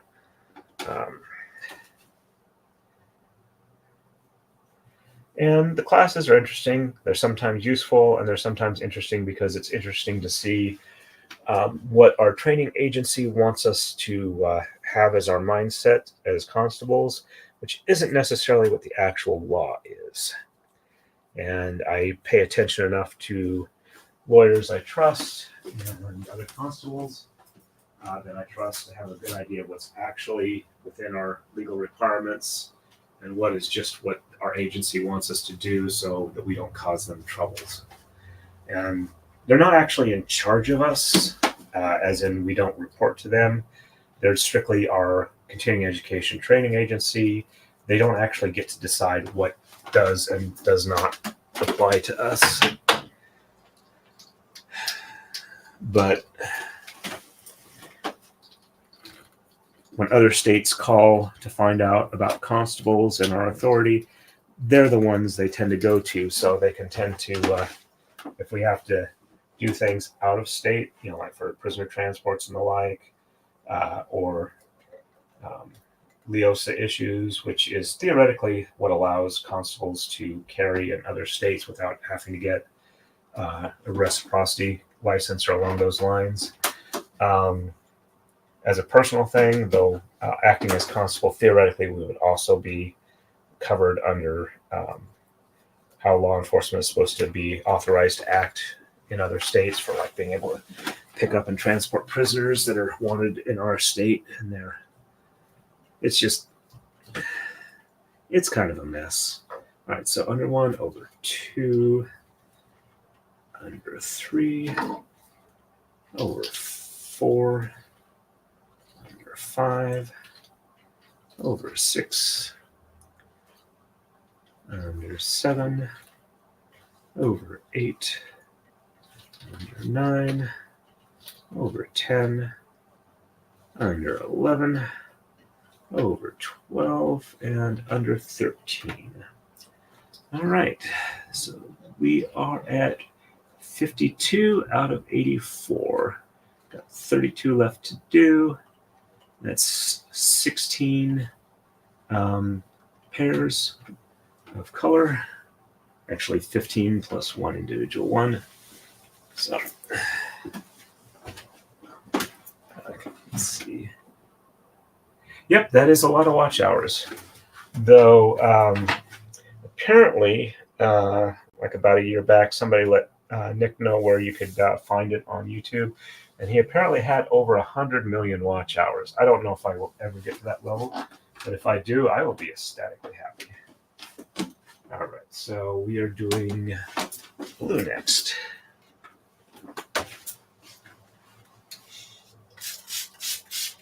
And the omelet is smelling absolutely wonderful. My tummy is growling, though not at a level that I think you can hear, which is probably a good thing.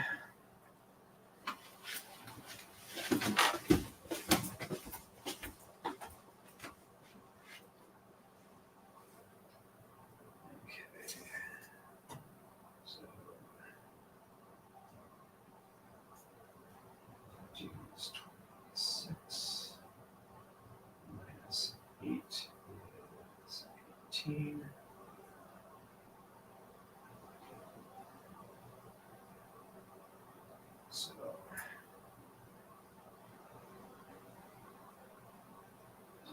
one more tile, and we're ready to walk this one back.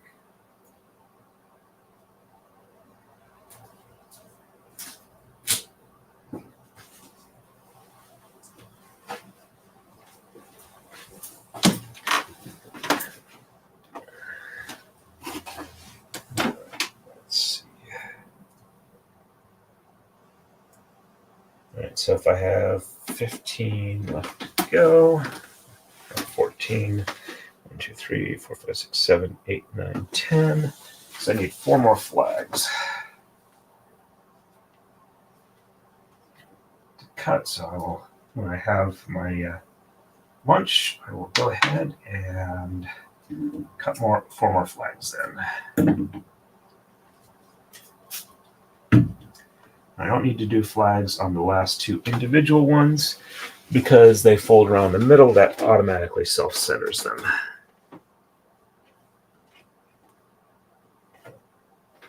Alrighty.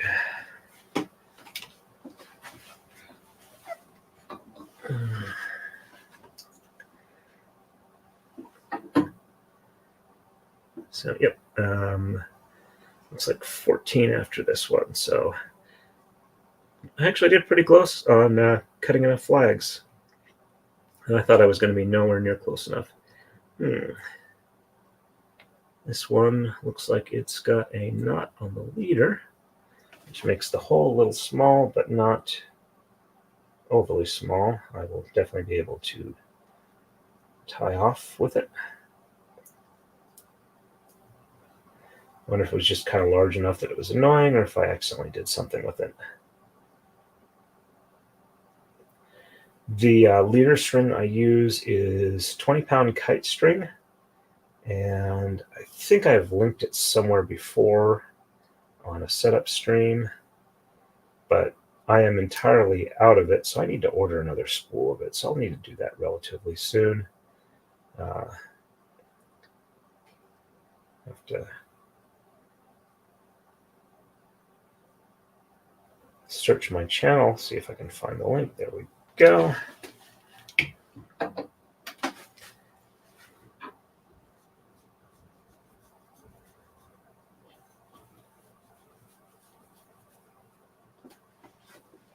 Yeah.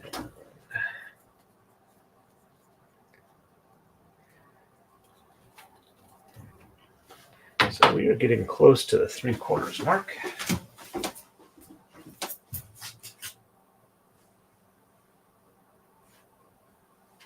So 41 or 40, so 20 would be the halfway. I've got 14 left. So yeah, I'm so 10 would be the 3/4 mark, meaning 10 left. Alrighty. Let's see, is that needs a little more unroll? Not a ton. There we go.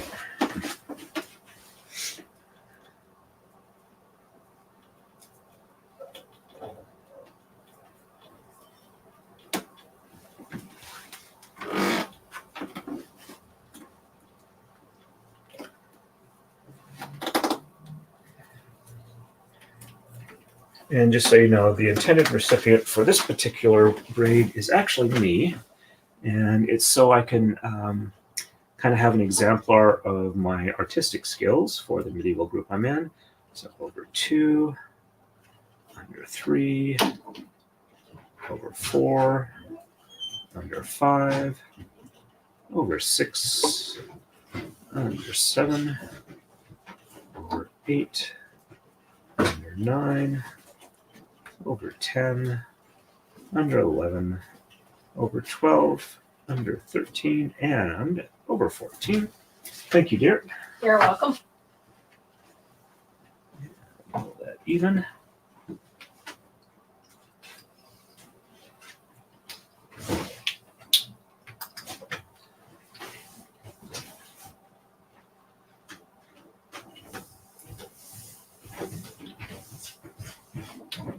Oops, let's see that.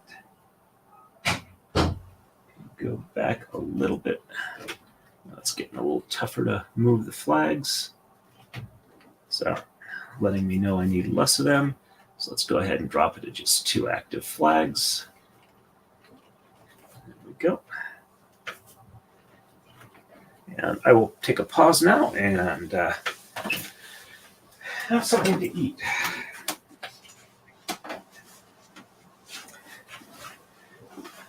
And, well, I'm not exactly a foodie.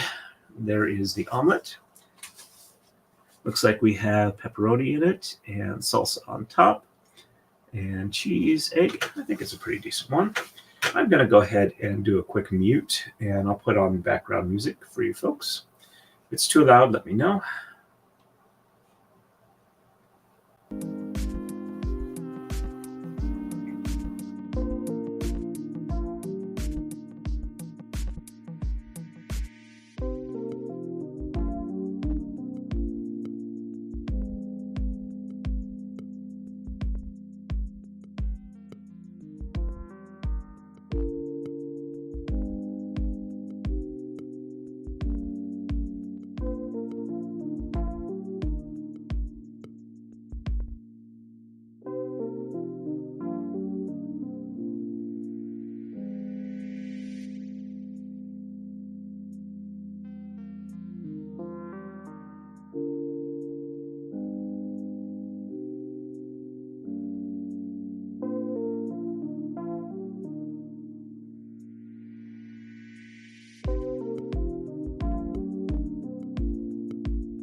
Okay, I am back.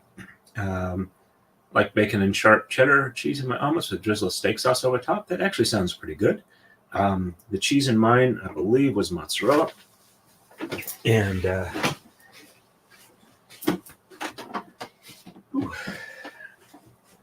sorry, scarfed it down. It was tasty. It was good. There was also a little bit of Parmesan in it.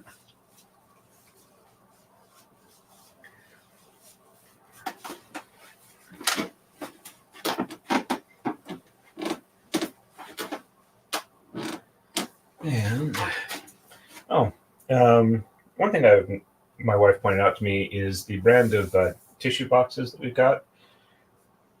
The last 20 or so tissues in it are a different color to let you know you're at the bottom of the box. I think that's a really neat idea.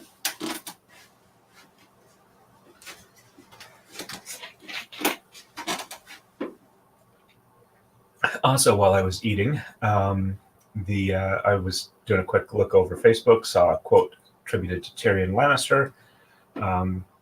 It says, "Don't be afraid if you need to start over, because if you're starting over, you're not starting over from scratch. You're starting over from experience."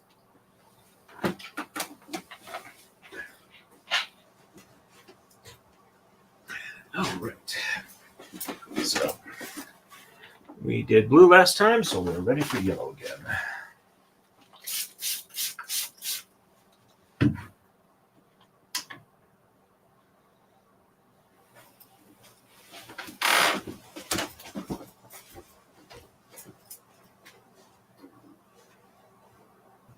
So yeah, my guess is I'm probably going to finish this stream up about 3 p.m. Eastern Standard Time, because we're still a month or so away from daylight, that horrible, horrible, horrible time method that I absolutely loathe. If people want to get off work and still have the sunlight out, go into work an hour earlier. It's the same thing, and it doesn't screw up the rest of us. Sorry.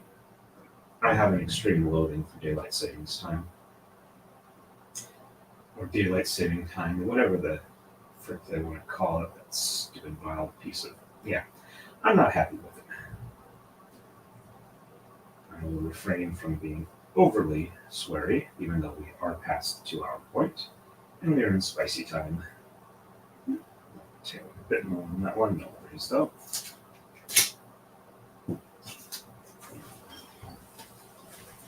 Yeah, right.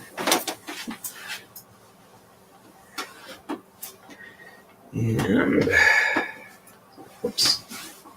Time to put the flag where it's supposed to. Oh, and I should have cut the remaining 4 or whatever I needed. I'll do that after this one. All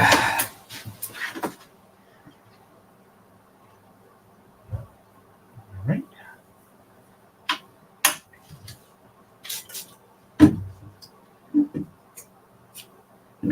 Nice clean cut. Tension looks good. And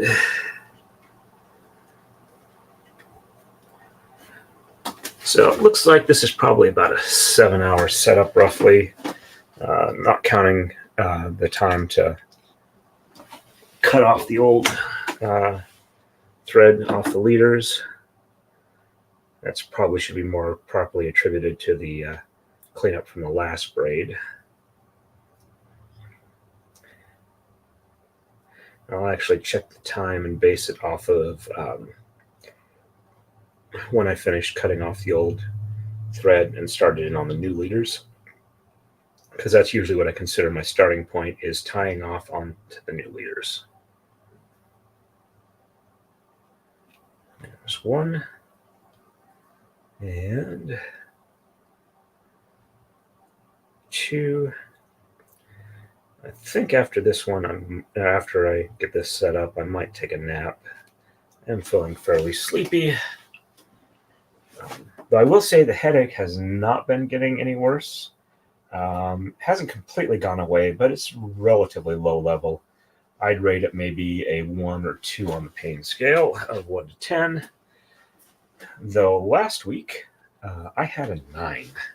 that was not a fun experience. I pretty much came home, took my pain medicine, and just kind of like sat in the chair, kind of crying on and off until it was time that I thought I'd be able to fall asleep.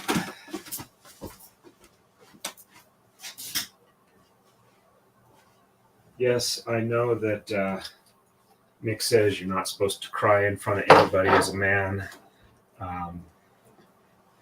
Though my mom says that my dad is tender-hearted enough that he tends to cry at some movies. And my wife does not mind when I do it occasionally. But if you have a fucking level 9 out of 10 pain scale migraine and you're not crying, it's because your tear ducts are out of tears, not because you're not or you're being masculine.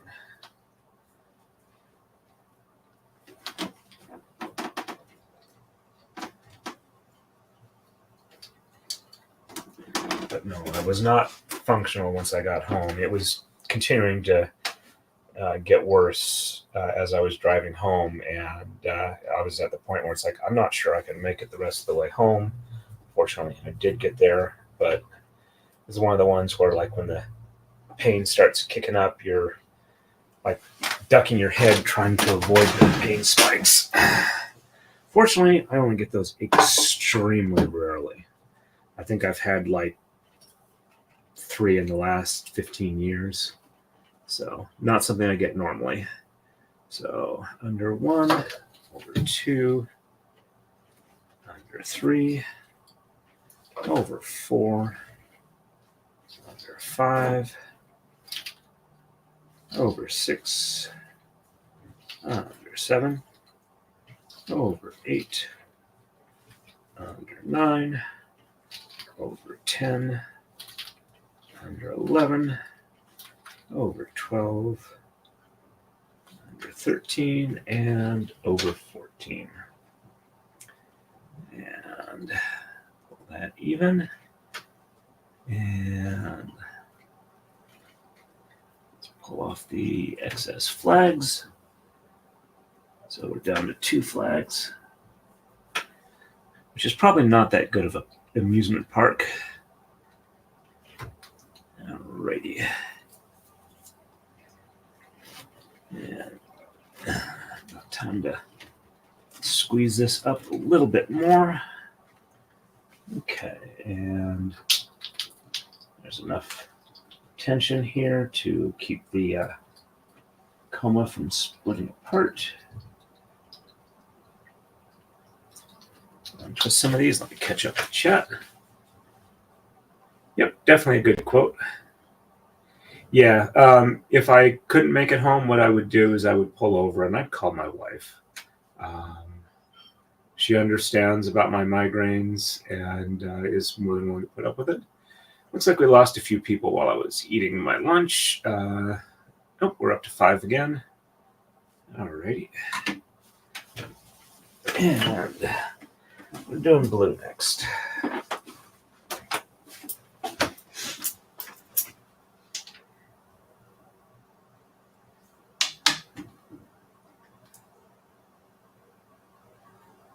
Alright.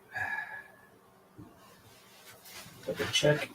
I never did double check to make sure I had all. Let's see, 1, 2, 3, 4, 5, 6, 7, 8, 9. Yep, okay. All 12 are coming up through. We are not missing any threads.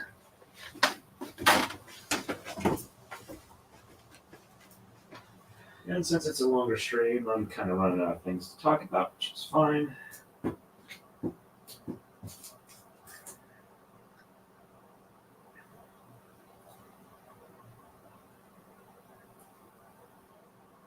And 1. And 2. And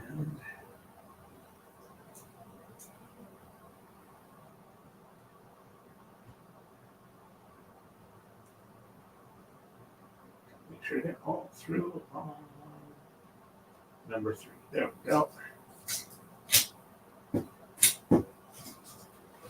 And we'll walk this back, and I forgot to cut more flags. All right. Now I'll do it in a little bit. Probably as we get closer to the end, just because I'm feeling a bit lazy at the moment. All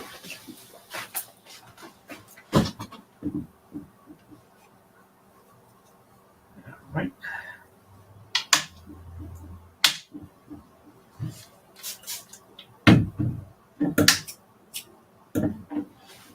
Nice clean cut. Tension looks good. Not snagged on anything. Did not lose my place passing it through, holding things tight. Not on the flags. All right, and have 12 after this.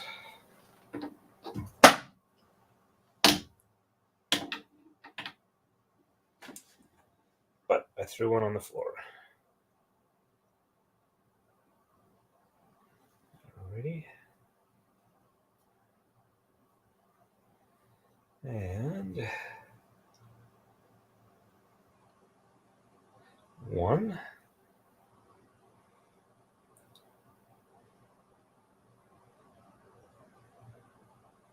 2, and 3. There we go.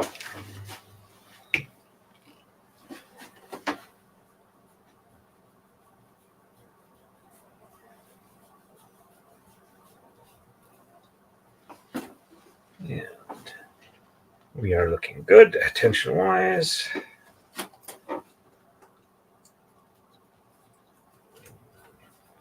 There we go.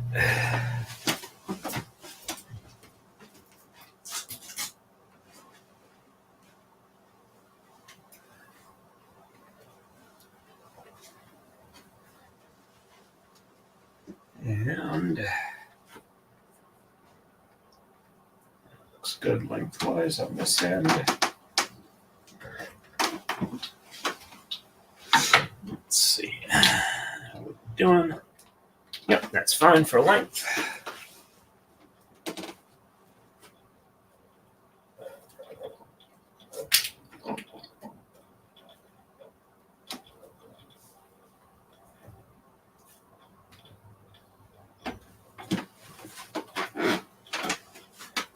Okay, there's the flag. That's about the right length on this side. And behind and under 1. Oops, got a watch band. Over 2. Under 3. Over 4. Under 5. Over 6. Under 7. Over 8. Under 9. Over 10. Under 11. Over 12.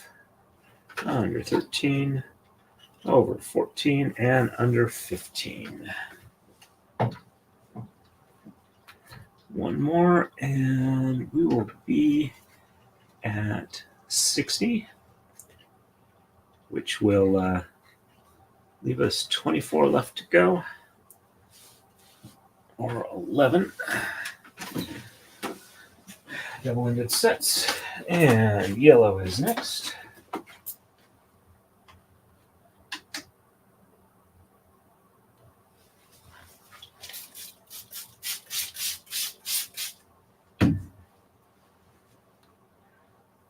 Do seem to keep mostly a control on the static.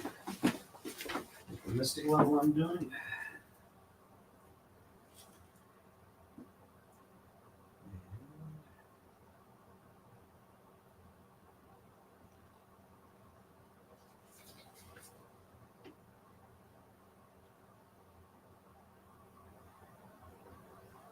Not 1.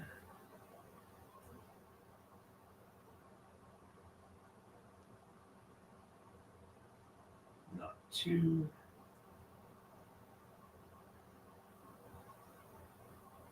not 3.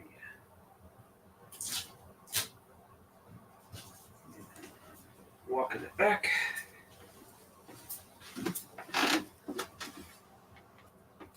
Huh.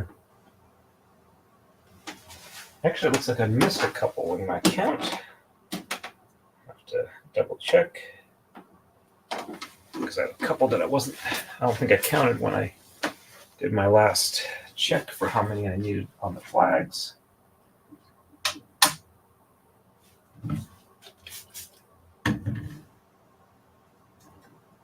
And nice clean cut. Clearing obstacles. Passing through. Not losing the grip on anything. Not dragging across the flags.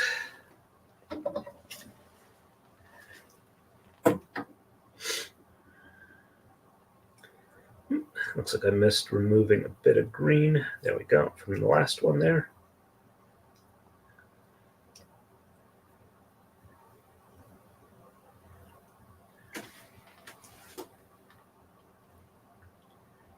So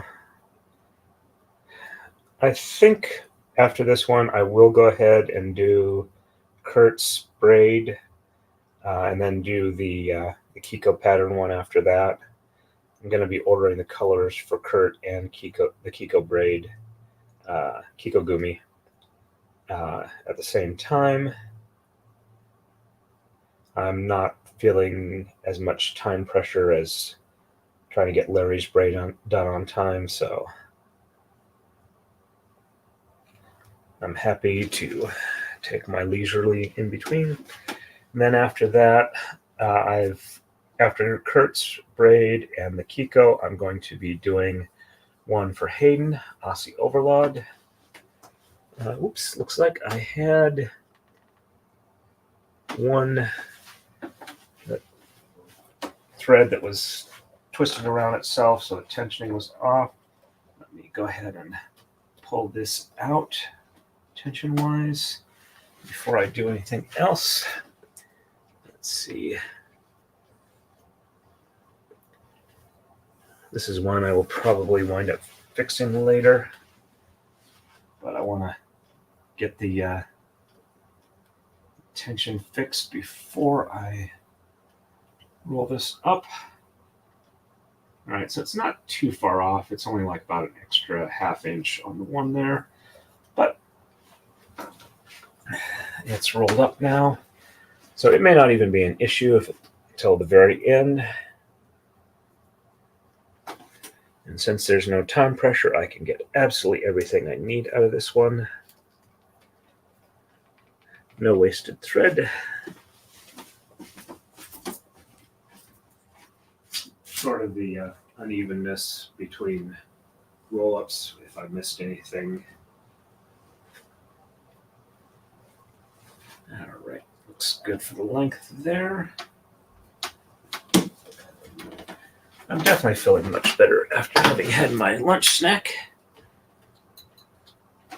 Mrs. Torrin does a great omelet.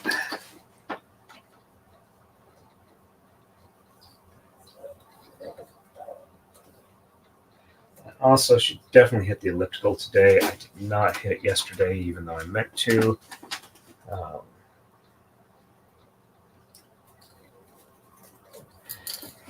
As of this morning, I'm roughly 230 pounds. I'm trying to get at least below 200 before too far into the summer. I would have liked to have gotten much less before my next doctor's appointment, which I think is coming up in the next couple of weeks.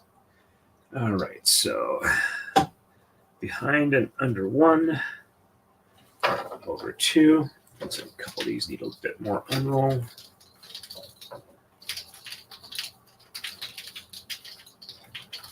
Okay, so over 2, under 3, over 4, under 5, over 6, under 7, over 8, under 9, over 10, under 11, over 12, under 13, over 14, and under 15. So I got 60.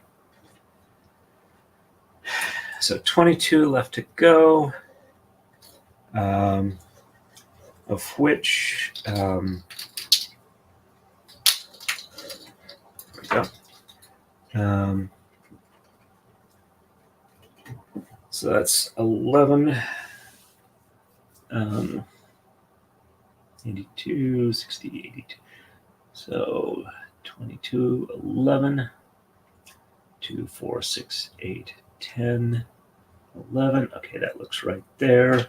So I need 11 more flags. So 1, 2, 3, 4, 5, 6, 7, 8, 9, 10. Oh, I need one more flag. All right, so if that's the case,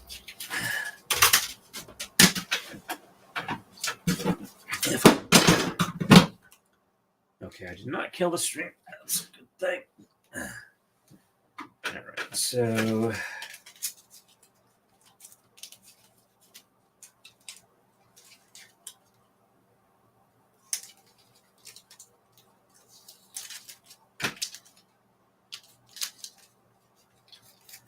it's a little excessive, but that'll be the last flag. There we go. Did not have to cut as many as I expected.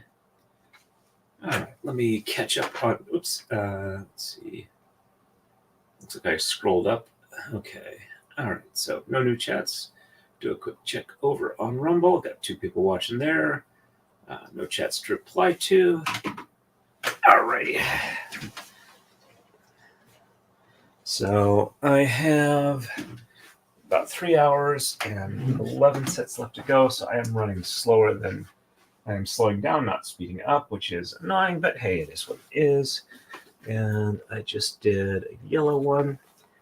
Let's see, keep those nice and even. All right, so blue is next.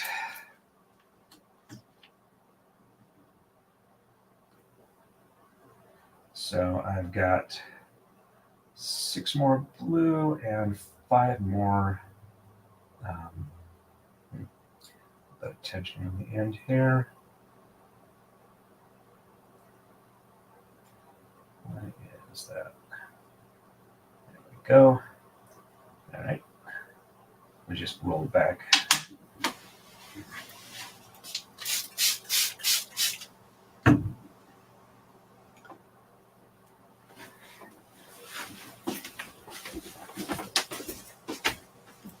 So yeah, looks like probably at least 3 o'clock then. 4 hours, 2:30.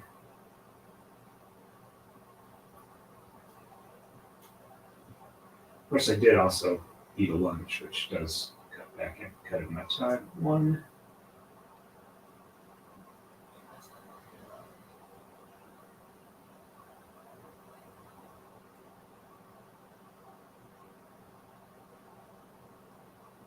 Two. And 3. Go.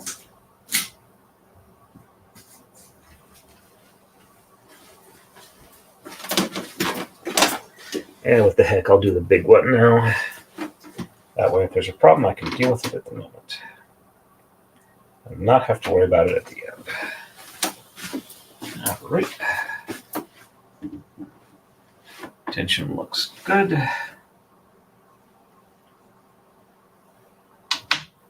Down there. Nice clean cut. Clear. Obstacles. Pass through without losing grip.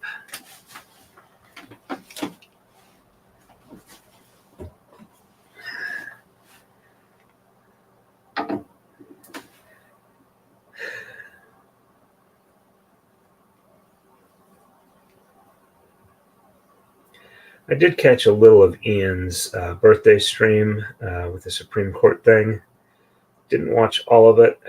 I was kind of tired last night. And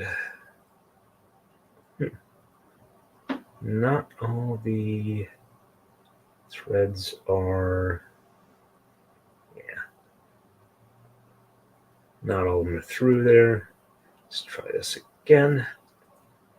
There we go. Now all the threads are through. And all of them are inside the knot. And 1. And 2. And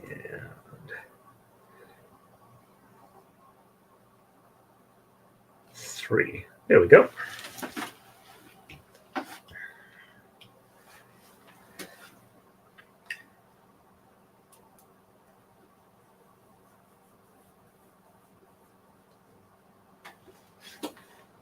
Why is the tension wrong on that?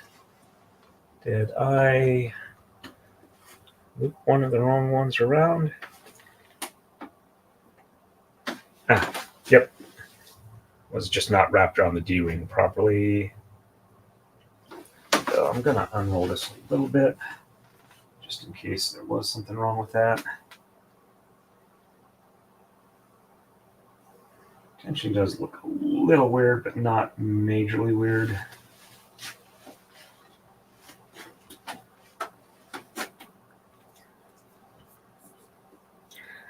Don't know if I'm just getting tired and not noticing one string is a little longer than the rest, or one thread.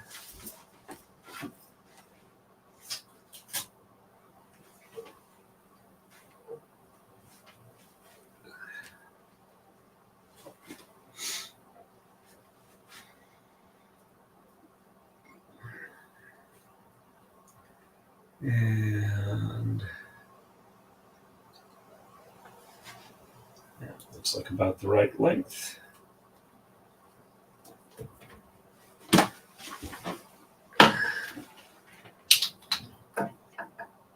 Yep, that's good there.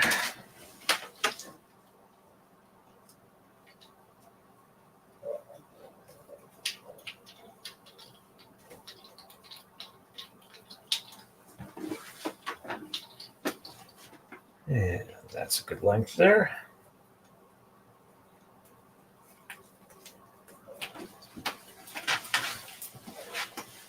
There.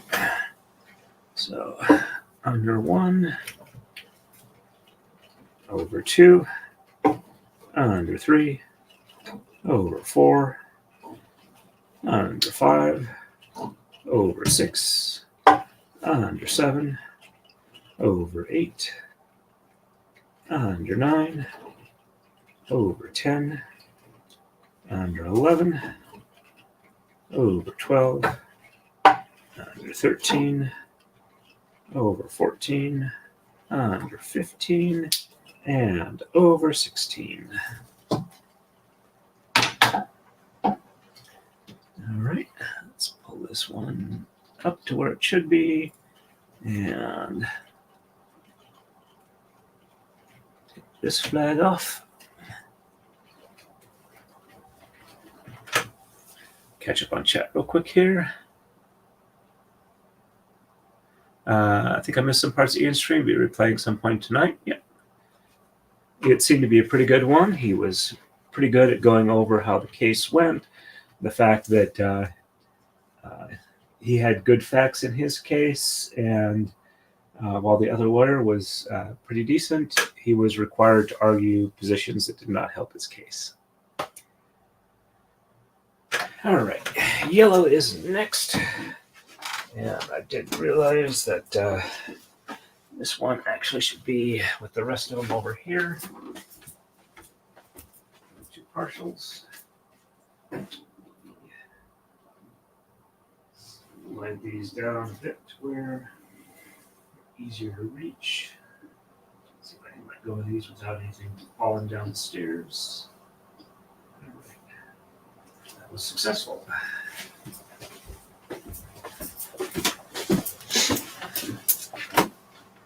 And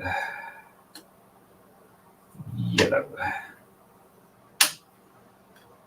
And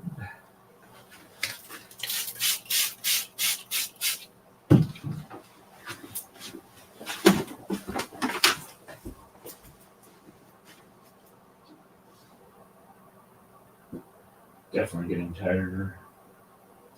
Probably because I ate something nice, plenty of calories, and my body's going, hey, let's take a nap and digest this. Because you don't really need the blood for anything else, like thinking or staying awake. You can use it to get your food going a bit better.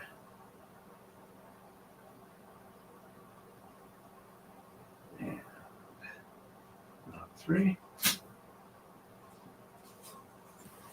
This one back. And all right, tension looks good at the halfway point. Put the flag on. Yeah, possibly a little bit there. Let's give it a little extra pull just to make sure, because I seem to not be able to see it as clearly as I would like at the moment. Missed. And nice clean cut. Clear the obstacles. Pass it through without losing grip with either one hand or the other. And after this one, I have 9 more double-ended ones to do and 2 single-ended tama. Or single tama threads as opposed to the double tama. All right, and there we go. It's about the right length. And not 1, not 2, and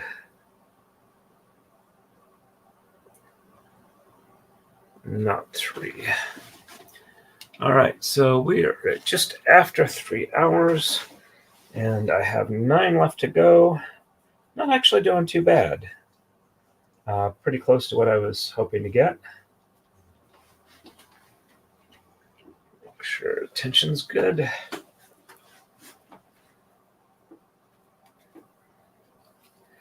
Actually should be about around 9. Actually, one off what I was planning. Because when I was doing the initial calculation, I was counting the 2 singles as a single double. So I'm at least in the ballpark. That's a good sign.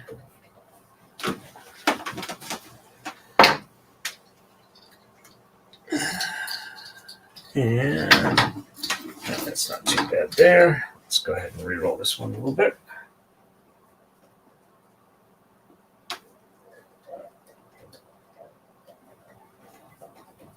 So we're about 230 now.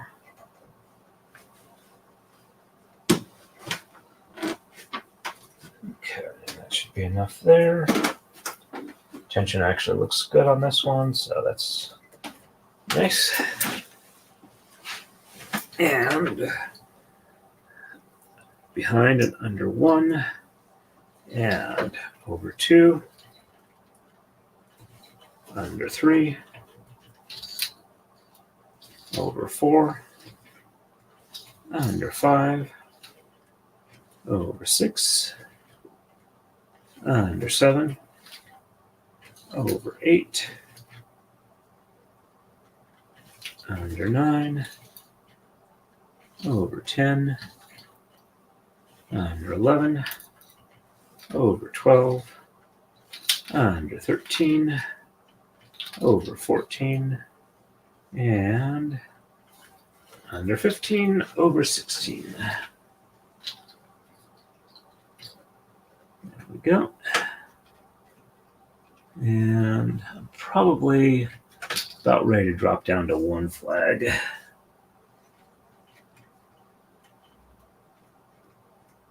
Just enough to tell where I'm at. Yeah, I'll start with the next one then. Okay. Some chats here to catch up. Post-lunch nats are standard of the weekend. Okay. That be during or after the football game? Actually, I Hope I don't offend too many people with this, but I loathe football. I do not like watching it at all. So during, yep, definitely would be during. Alrighty.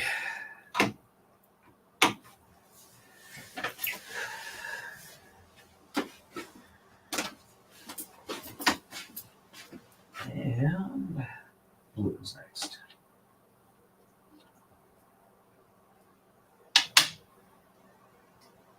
Make sure all the threads are up to the end.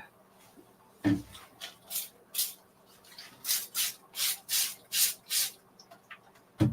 we go.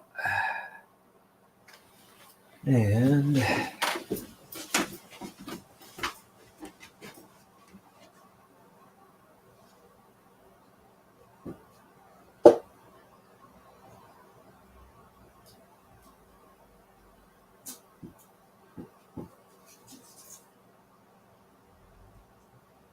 are ready for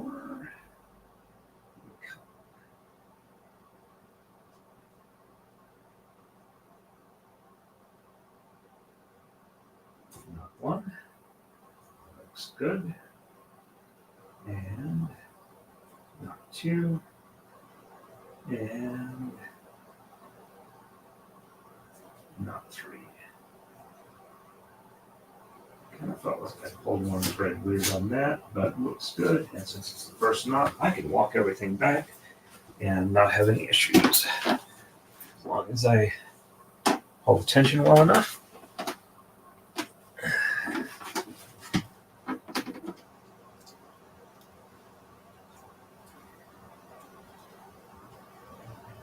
And there's the flag at the halfway point.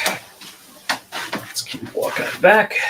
A little bit of twistiness, but I think the tension is good.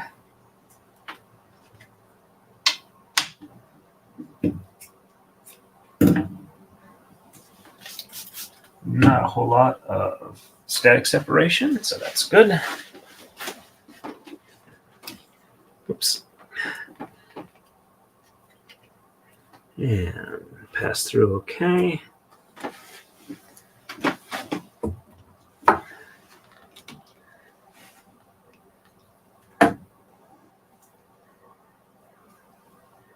After this, we have 8 pairs to go, which means there's 18 threads. So I think we're at 66 with this one. And not one. And not two. And not three. There we go. Let's roll this one up.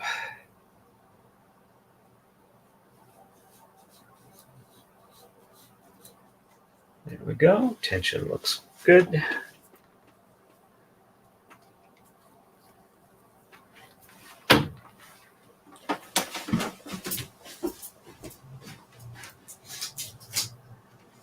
We got 4 more doubles of each color and then a single of each color.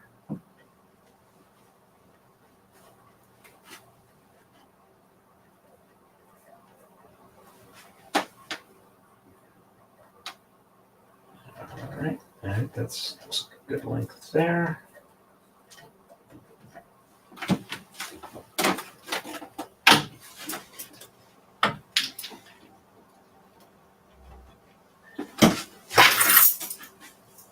A little long, not long enough, it's going to be a problem. And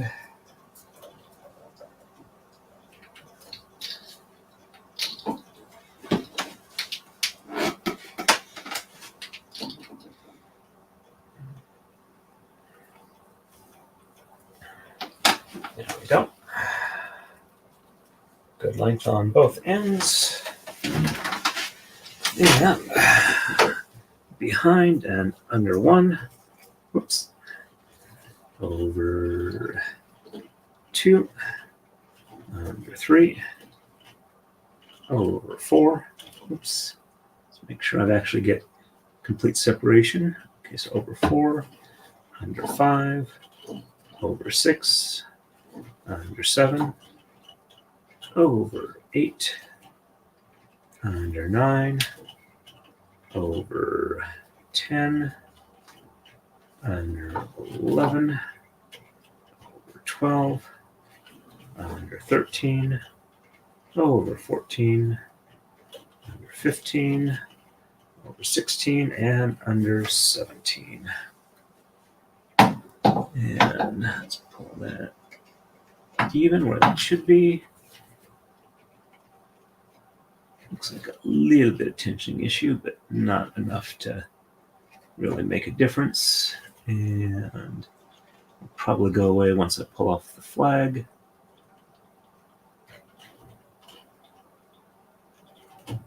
There's one. And then go ahead and pull that one. There we go.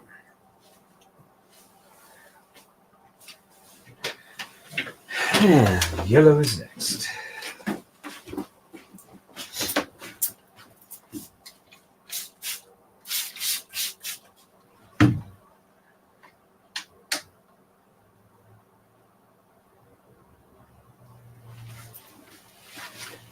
I'm just really, really glad that none of the cones are having issues with the thread trying to go underneath and wrap around and stop me.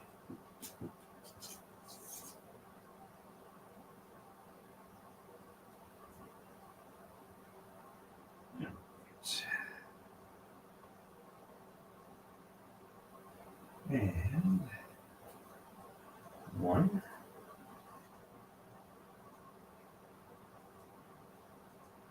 2,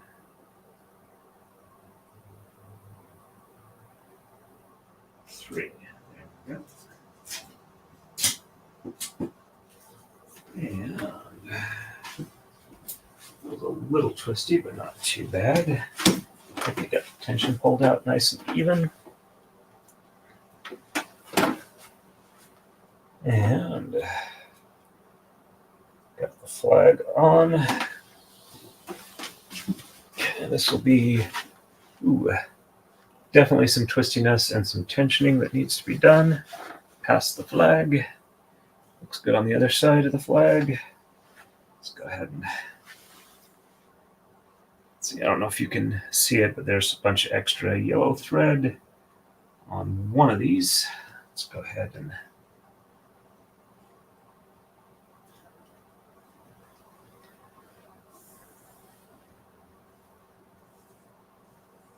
there we go. Pull those down. Definitely some static going on here. Don't know if you can, I can't really see it, but it's like a basket cage here. Let's go ahead and mist that down. So we are not fighting static. And nice clean cut. And looks like we're good for tension now. Definitely a bit of extra static on this though. Passed through. All right, so 17 on each side, 34 on each side. So 68 out of 84. So 2 would be 70, 14.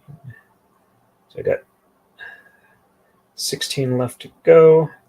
So we are about 80% done at this particular point in time. And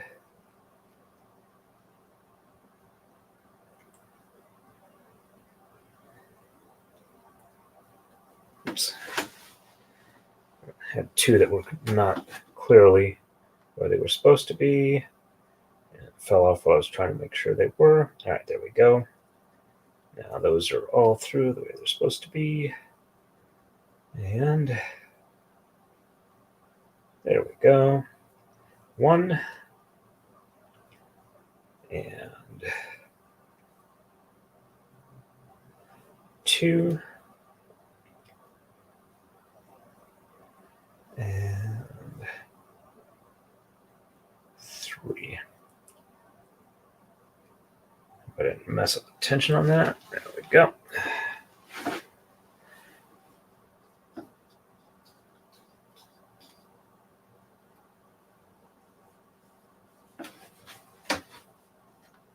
Tension looks good.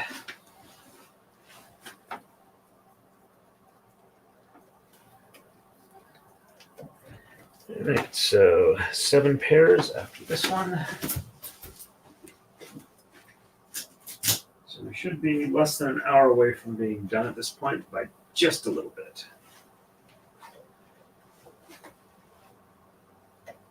Okay. Let's put on length there.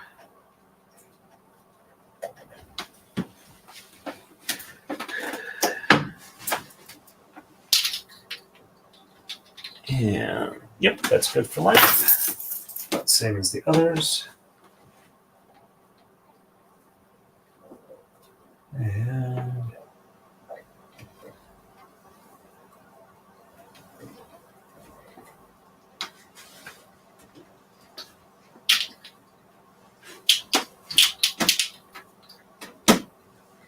looks like good for length on this side too.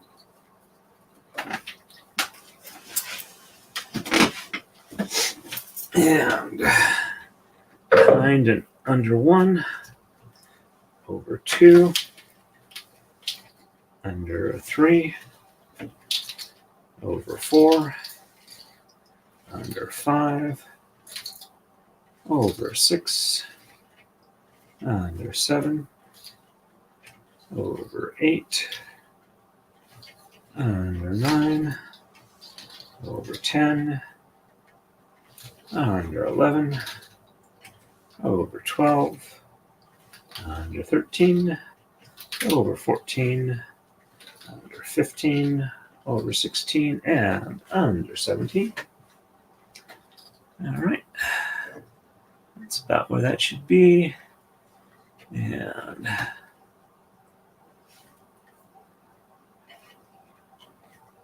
there we go. Let's go ahead and squeeze this up a little bit more since we're running out of space. It's looking like a nice uniform basket weave here. And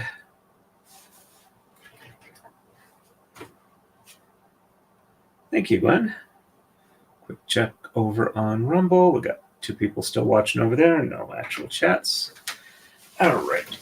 And just did yellow, so blue is next. And there we go.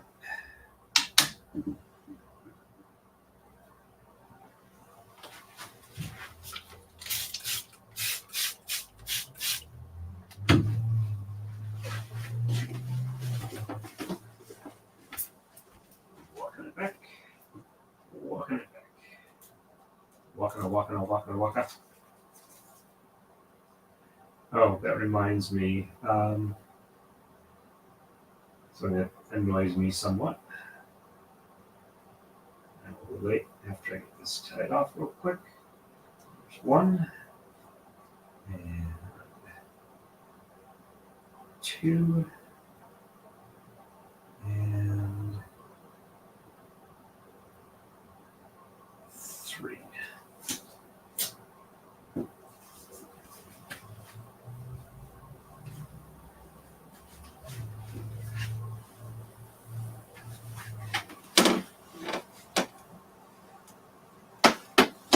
There we go. We're at the halfway point. Let's go ahead and put a flag on it. So the sounds I was making kind of reminded me of the like Fozzie Bear on the Muppet Show would say "waka waka." When I was living in Boise, there was, and probably still is, a jewelry company called Lee Reed Jewelers.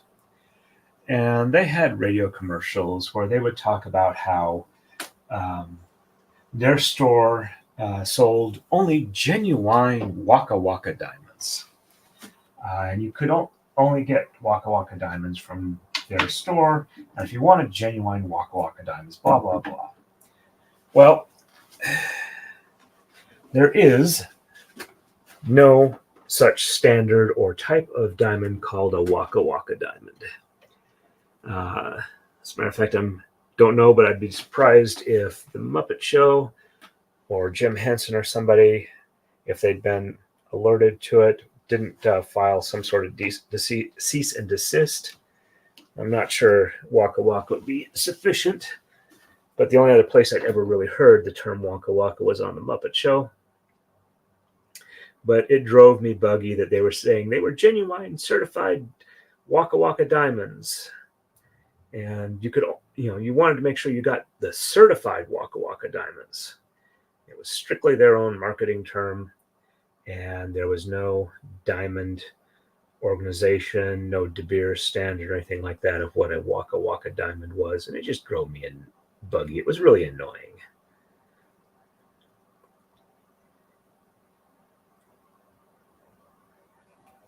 Basically, when it came down to it semantically, all they were saying is, buy diamonds from us. Which I'm fine with. I just don't like the terms they were couching it with a air of, you're getting something super special through us that you can't get from other local stores, when no, it's all the diamonds are coming from De Beers.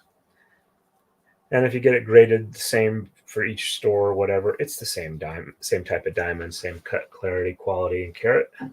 The 4 C's of diamonds. I got a free pizza out of that deal once.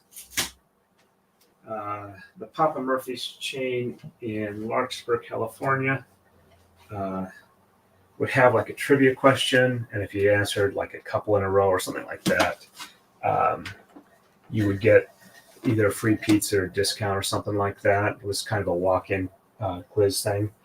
And one of them is, what is the 4 C's of diamonds? And it was color, cut, clarity, and carat. With carat, with diamonds being a C word, and carat with gold being a K word.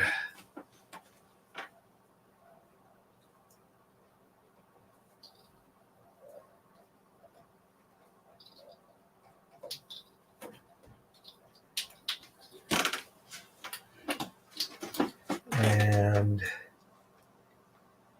incidentally, the old question people liked asking, which is heavier, a pound of feathers or a pound of lead or whatever. If you used gold, they would say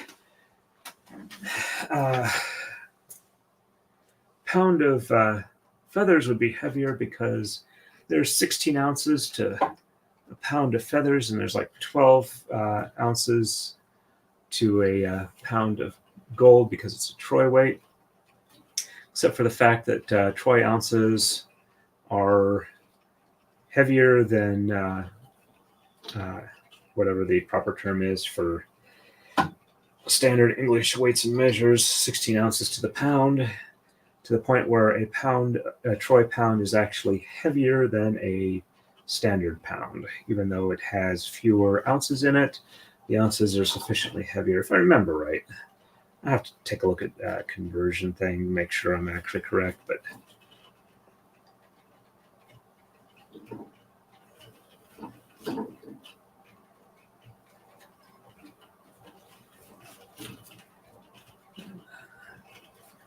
let's see. All right. There we go. Getting a little bit of a stomach ache. Hopefully be able to finish off the stream without it. No, they didn't tell jokes. They were mildly amusing, but it was not like, we're trying to be humorous here as far as we're telling jokes. It's like, hey, it's a breathless, we've got the Waka Waka diamonds. And the only jokes they did was like, my wife's upset because I didn't get her a genuine Waka Waka diamond. Well, you need to go to Lee Reed because they have them there. So anyway, sorry. I know I'm getting ranty, and I probably shouldn't. Okay, so yellow is next. And let's make sure the tension is even. There we go.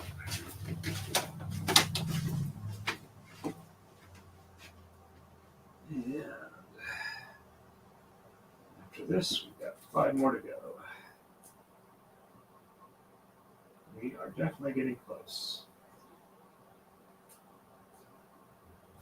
I'm not going to overly push myself if I'm starting to have problems, but I think I'll be okay. We're only at the level of minor annoyances.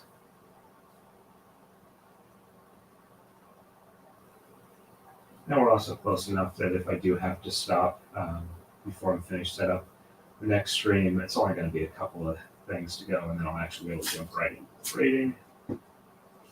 But I do like to try and separate setup streams and braiding streams, just so people know what they're looking for. Yep, 5 more after this. So a little over half an hour.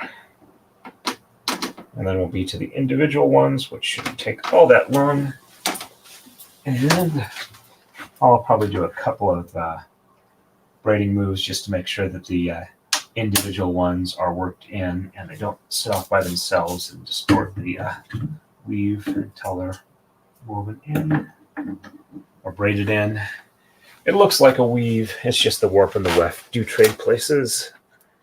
And okay, they are. It looks like they're even.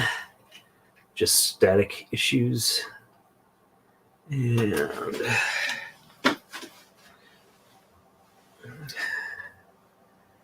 5 tama here, 7 tama at the other end. And let's pass that on through. I'll let it fall all the way. There we go. Get to where I'm not horribly away from the end. Right, there we go. And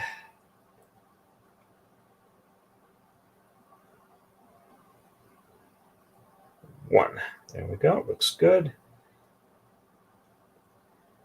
And 2. I think it got the heat finally kicked on because I'm getting a little bit warm up here. And 3. There we go. Definitely do not need the hoodie right now.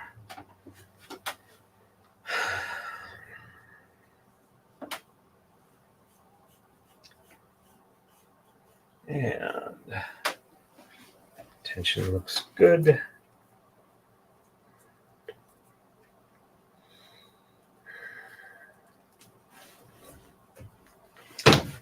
Let me go ahead and push these over so you guys can see how few we have left to go.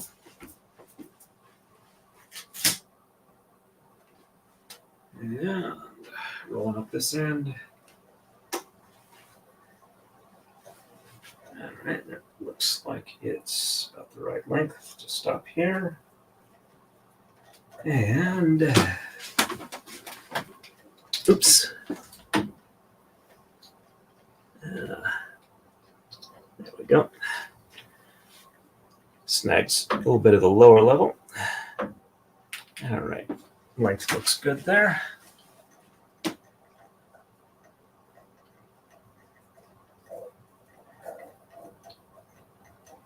And there we go.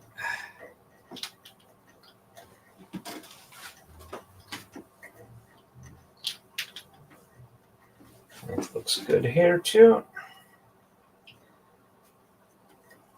So we have 3 more blue and 2 more yellow after this.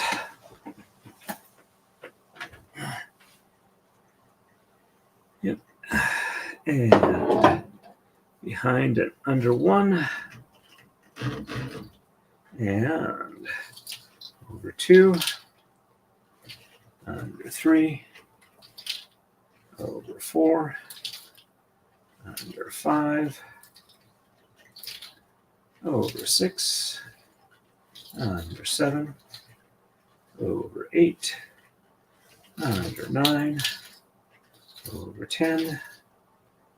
under 11, over 12, under 13, over 14, under 15, over 16, under 17, and over 18. And pull that one even with the rest of them. And take off the older flag. And we are ready for blue again.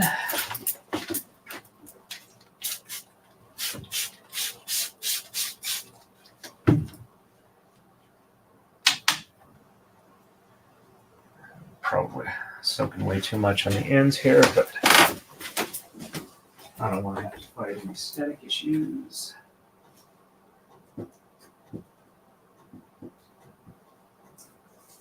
Go. And pass it through the leader.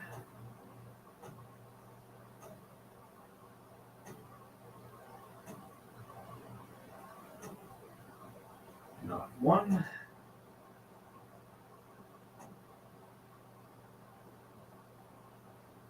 Not two. And not three. There we go. And I am speaking in K-N-O-T words, not N-A-U-G-H-T.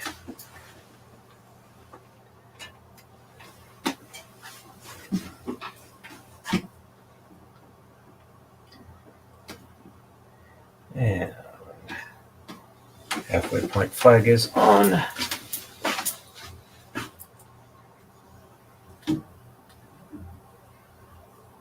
Alright, looks like we're even. Let's go ahead and soak up a little bit of moisture. And have that on. Nice clean cut. There are obstacles. And there we go. I'm not going to worry about re-rolling the excess on the 6 I don't use for the final 2. I'm just going to let it go. All right, let's make it so you can actually see what I'm doing.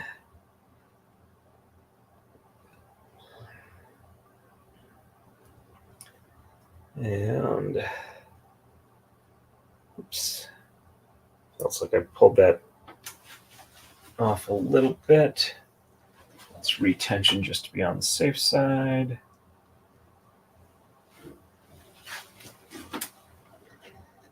Okay, pull tension even. There we go.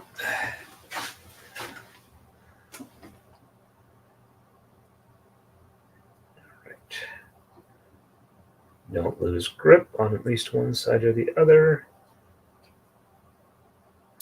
There we go. And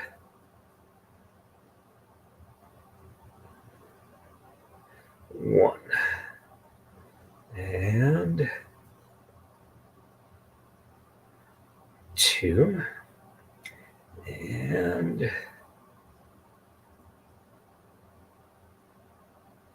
three. There we go. After this, we have 2 yellow, 2 blue, and then a single yellow and a single blue.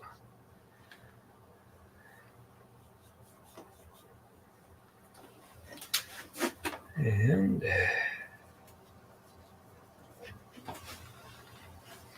it's starting to look like a proper braid at the crossover point.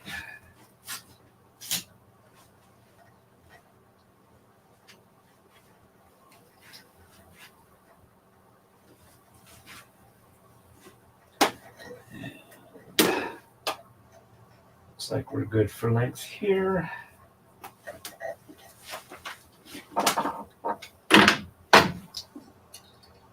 Yep. Just need to even this end up. There we go.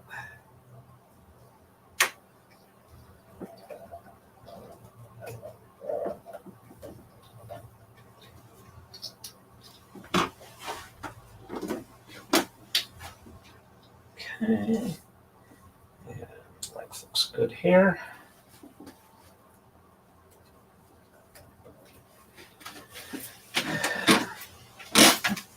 And behind and under 1, over 2, under 3, over 4, under 5, over 6, under 7, over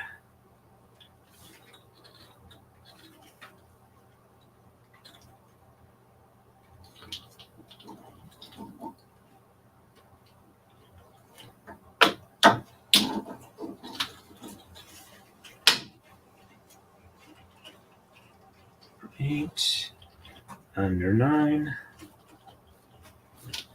over 10, under 11, over 12, under 13, over 14, under 15, over 16, under 17, over 18, and under 19. I'm just going to double check that the weave looks good. Yep. Pull this up where it needs to be. Looks like my length is a little bit off on the one side. And there we go. And we are ready for yellow again.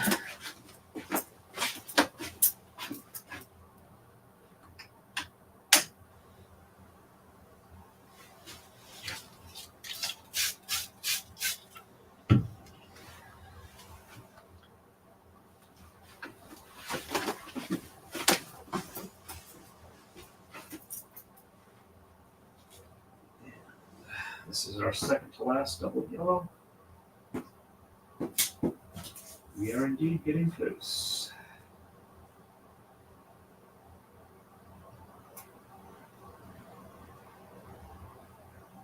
Go, pass that through here, and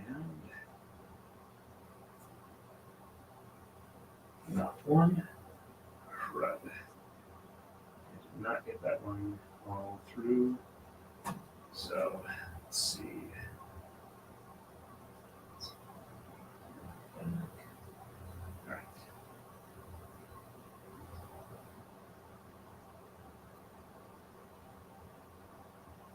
Okay.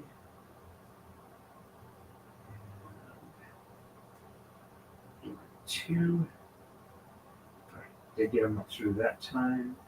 So I'll do 4 just to make sure it's a good knot. 3 and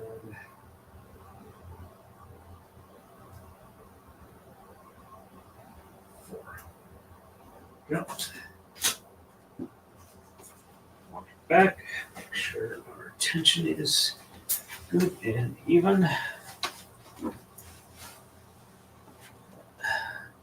So we do have a little bit of twisty bits. Let's go ahead and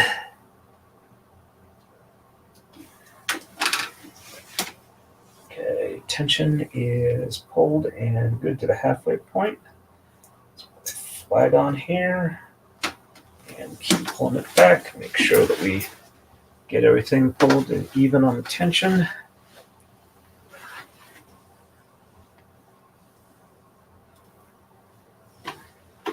And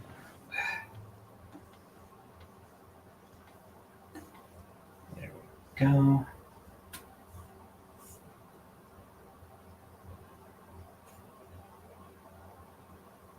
There we go. Nice and even. Though we have a lot of static, so let's just get that. There we go. And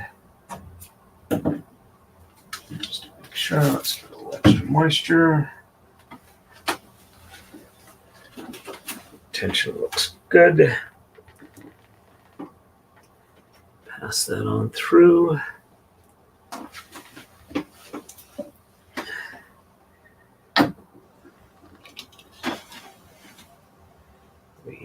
getting close.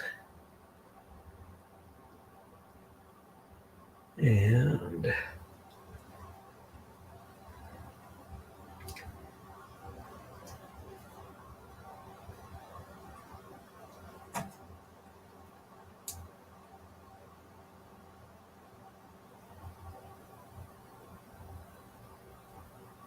pass through. All of them are through. Pull tight. There we go. That should lock the tensioning in. And make sure I get all of them. 2, 1 more. And 3. There we go.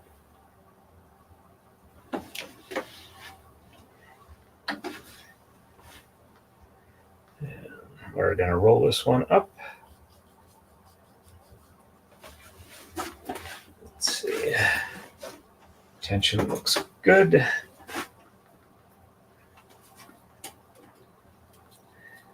Got 15 minutes for our 4 hours, and we have 3 left after this one for doubles.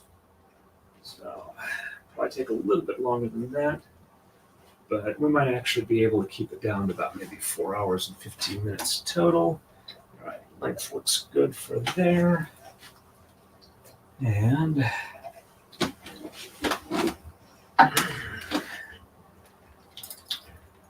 let's see. Yep, we're good for length there.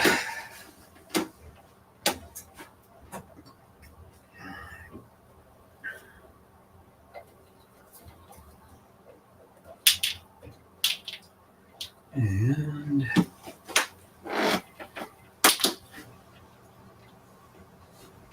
all right, length is good here.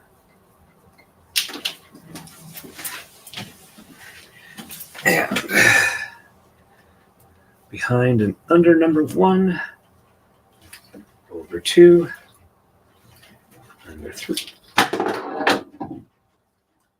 And for some reason, Lorix came off of that. Let's go ahead and get this fixed here real quick. I don't know why it jumped off. I thought I had it pretty good. And all right. Doesn't appear to be a tensioning issue. All right. And okay. That's about the right length too. Okay. Works have not is on. So we are under 3 and over 4. Under 5, over 6, under 7, over 8, under 9, over 10, under 11, over 12. Once around the neighborhood. Okay. See you in about an hour. Yep. Love you, dear. Love you too.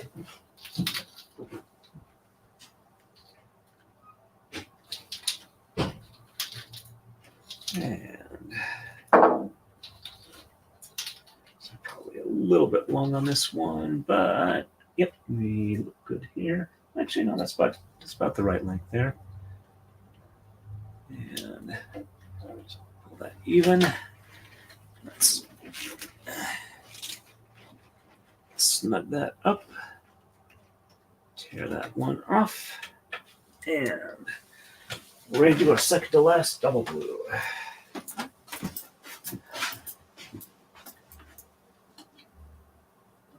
All right. Tension looks even there. Let's pull that just to make sure that that's not a problem. Walk this one back. So it looks like we're about 6 to 6.5 hours for the thread setup on this one. Which if I was doing 100, it would probably be about 8, so that's pretty good. And 1,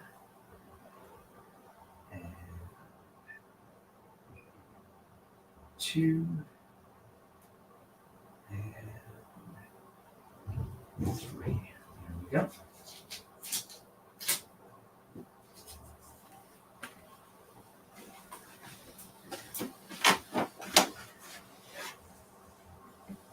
And, oops. Need the flag on here.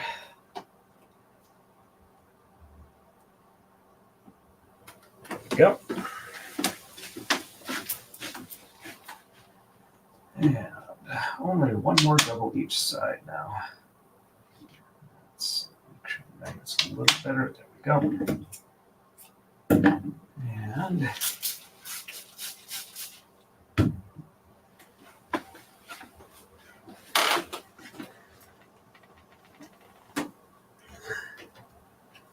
pass that on through.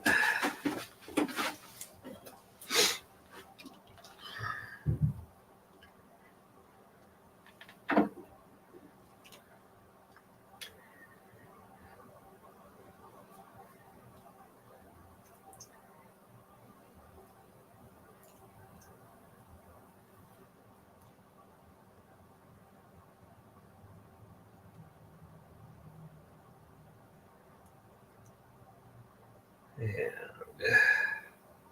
not one.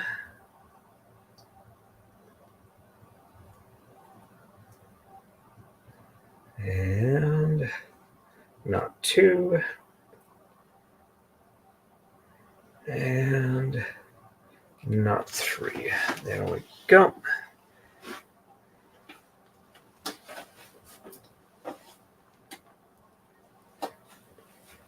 We're actually doing pretty close to the estimated time. Much better than I was expecting. So I guess I did slow down for the lunch, but did speed up otherwise. So, all right. So we have about 10 minutes to do 2 doubles and 2 singles.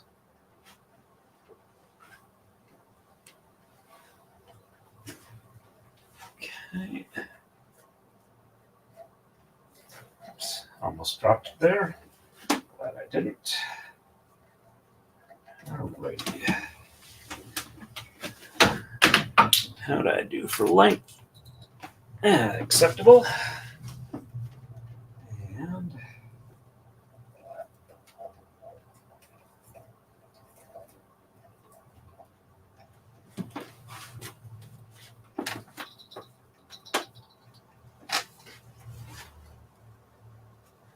which is good here. And behind and under 1, over 2, under 3, over 4, under 5, over 6, under 7, over 8, under 9, over 10, under 11, over 12, under 13, over 14, under 15, over 16, under 17, over 18, under 19, and over 20. So, all that tension good. There we go. And we are down to just a double on each. And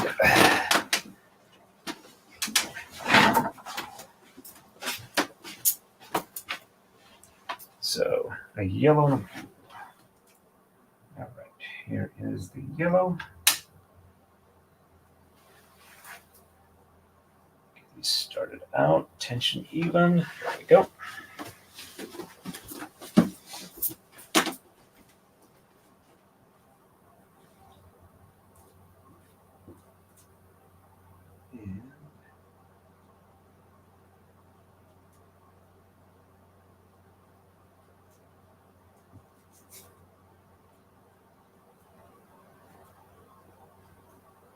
Turn it off.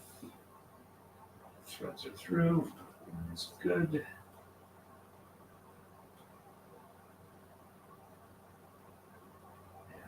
2 is good. And finished off with knot 3. This tension back. Looks like we are good.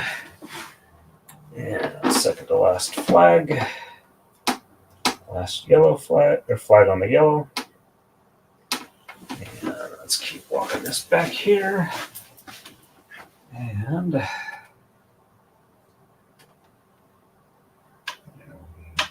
we go.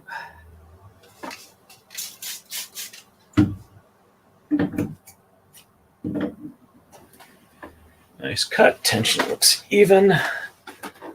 Avoid obstacles. Keep good grip. And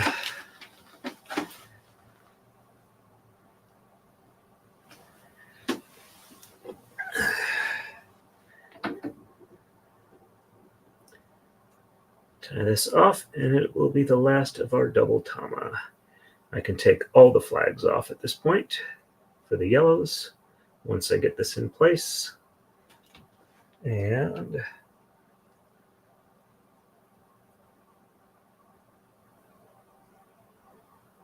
knot 1.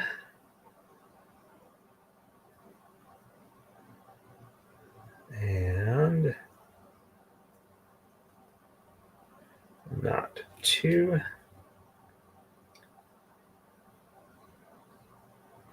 And knot 3. There we go.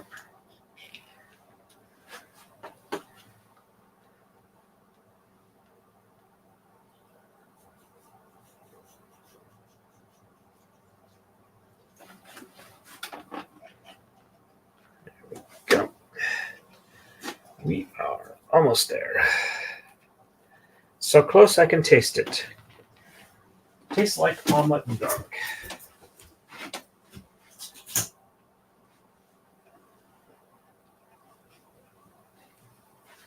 And I just stubbed my toe.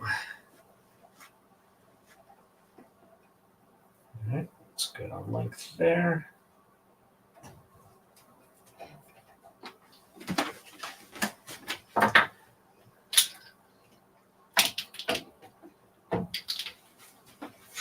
All right, length is good there. And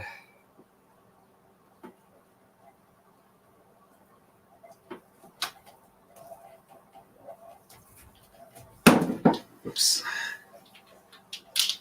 There we go. And yep, length looks good there. Let's get this lark's head knot on right. And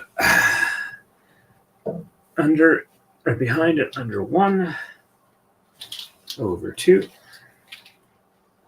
under 3, over 4,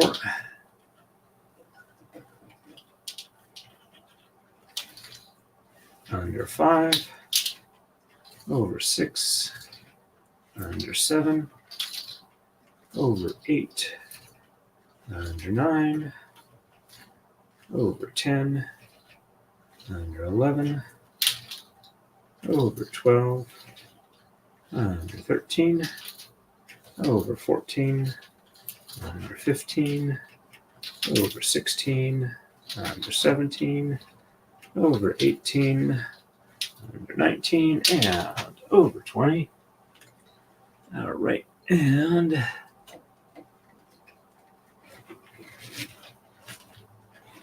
tension looks good.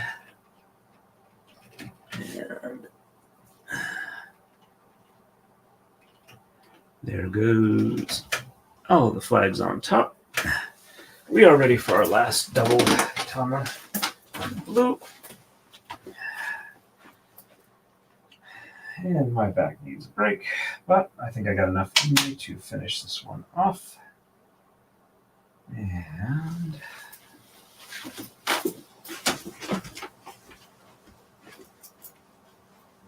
yep. Tama is pre-staged.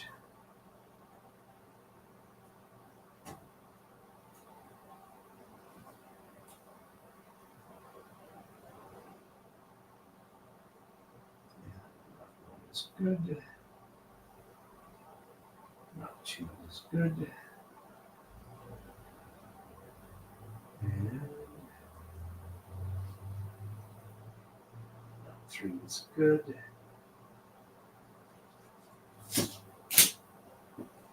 And walking back, keep the tension even. Last flag is being put on. And there we go. Continuing our walk back. A walk back. But not a walk diamond, just a walk back. And put that there. Soak up a little bit of moisture. Give us a nice clean cut. And tension is good. Clear our obstacles. And pass it through. Last time up here, only two back at the other end.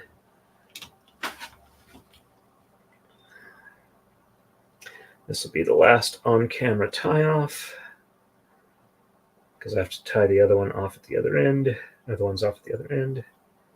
And okay. Pass those through. One is done.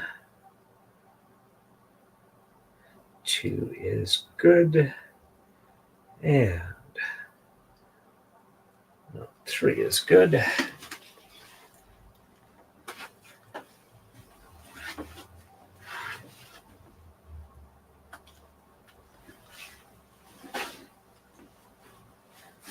And there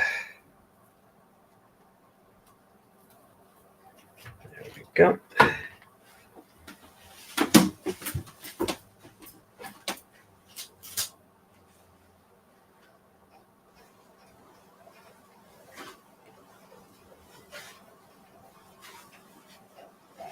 All right, looks good there. And 4 hours. We were just finishing off the last double. Timing was actually a lot better than I was expecting for accuracy. I still have the single ones,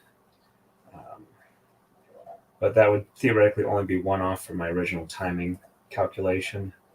And come on. There we go.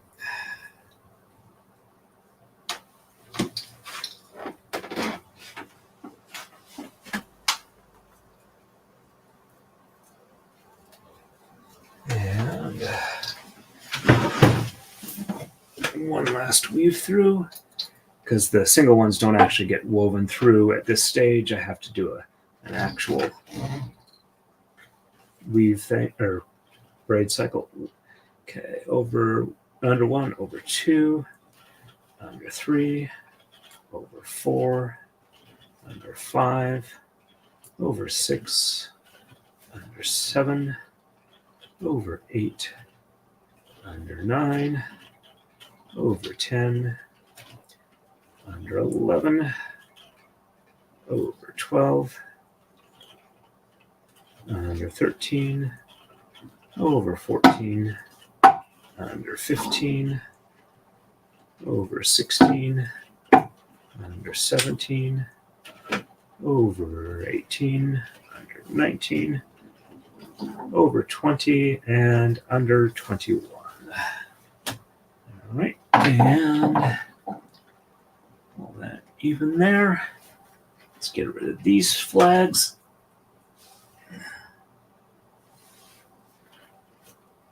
And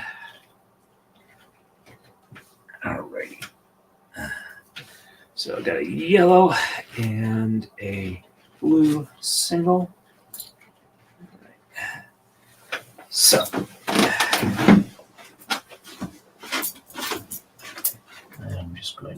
ahead and pull these down. And these 6 over here. Yep, there we go. Just make sure they're nice and even. Let's go ahead and walk these back.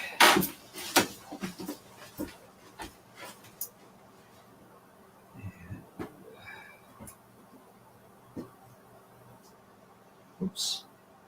Got snagged on my phone holster.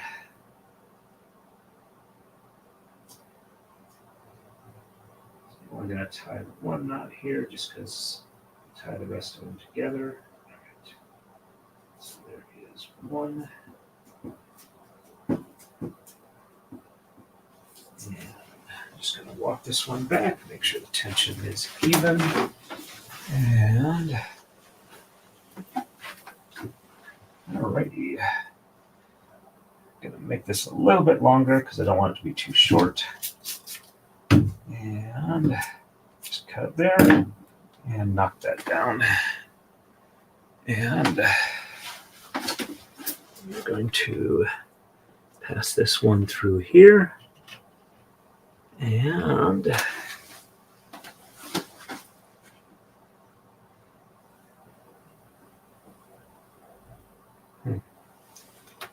little bit of tension issues. One of them is a little short, but only because, yep, there we go.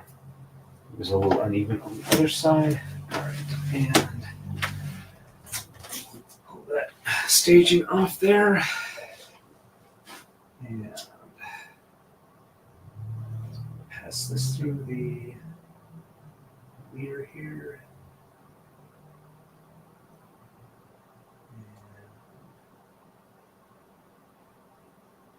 Come on.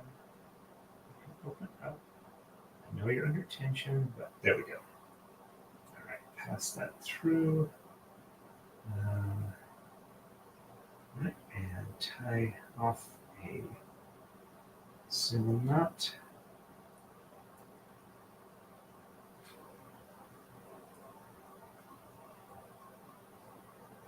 There we go. There we go, single knot tied off. So they're both there. Grab all of them and make a second knot and a third knot. One of those did not want to even up, but I think we're good. I think I got the tension right. And one last one.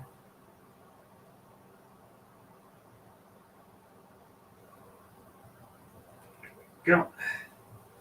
All right, let's roll this puppy up. And as you can see, it, whoops, almost threw one on the floor here. Just a little bit of a gappage. And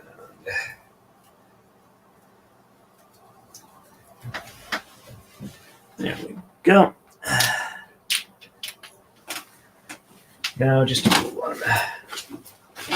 Alrighty, I'm going to essentially do the same thing I did on the other one. Just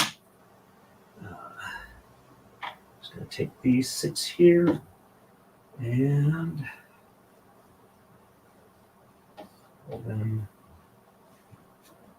out. There we go. And I have a good 6 here, though it's a bit tangled. Just make sure I'm pulling on all 6. Yep, I got all 6 here. And I will just cut off the excess. So I'm not going to try and untangle tangled bits. Let's get a little bit of moisture there. And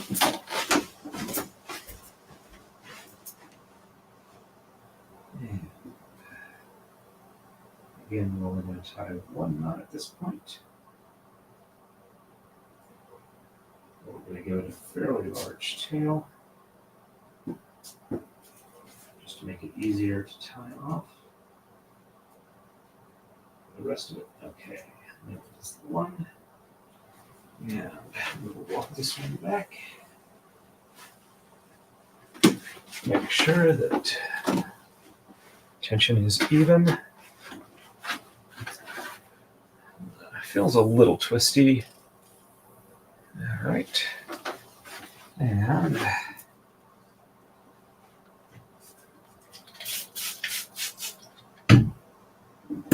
give it a little extra because it's the last one. I don't want it extra short.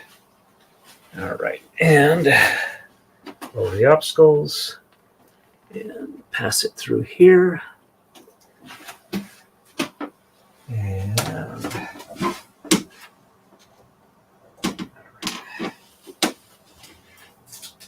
release that end with this halfway point here.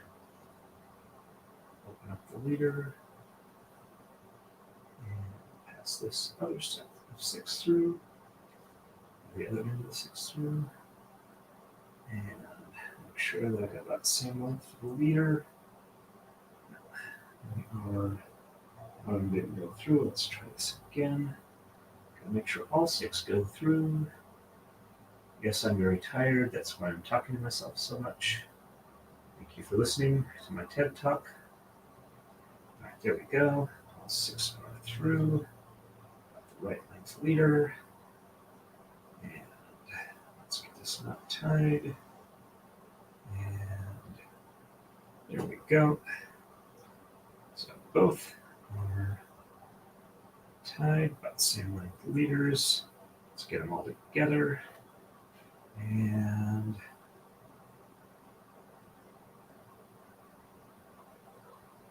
knot 2.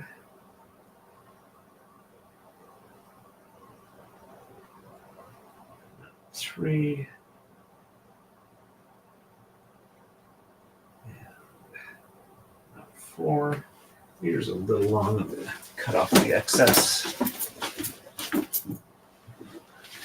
Not the leader, but the tail on the knot. Not an excessive amount, just a little bit. All right, there we go. All right. Let it even.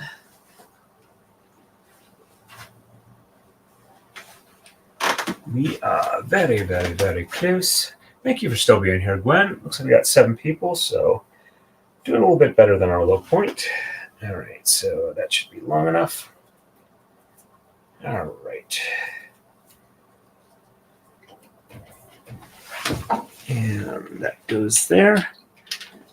All righty. And, okay, there is the beater sword. Where is the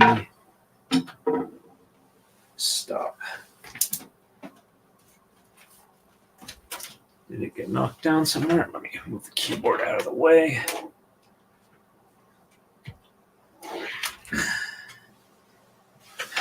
Stop should be around here somewhere. Ah, there it is. I'll put it in a safe place.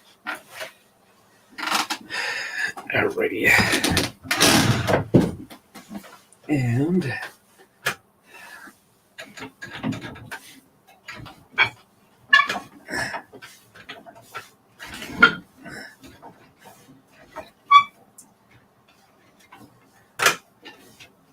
that looks like about the right angle spot. Okay, so I'm going to move these back here to match the other side. I might have to do a little bit of unrolling so they all fit.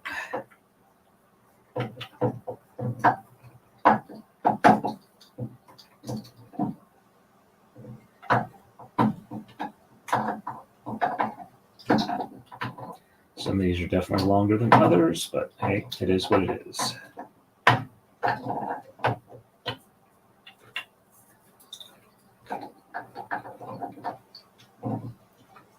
Plus I pulled it forward, so that took up some of the length.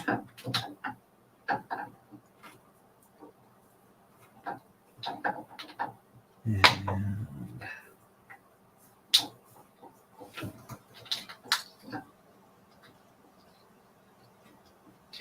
some of these at the beginning, it looks like the beginning were a bit longer. Okay. All right, and these ones here. So we're getting the angle consistent.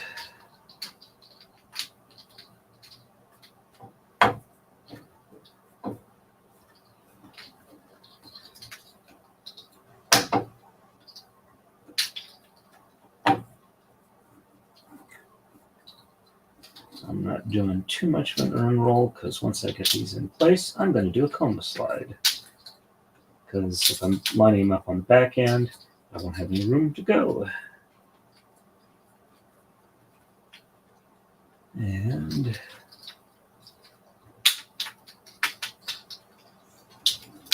oops. Yep, that's the right one.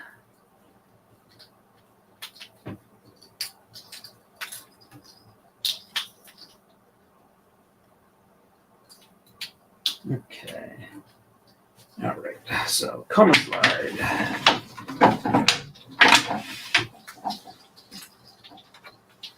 All right. Let's move the mouse out of the way. Alrighty.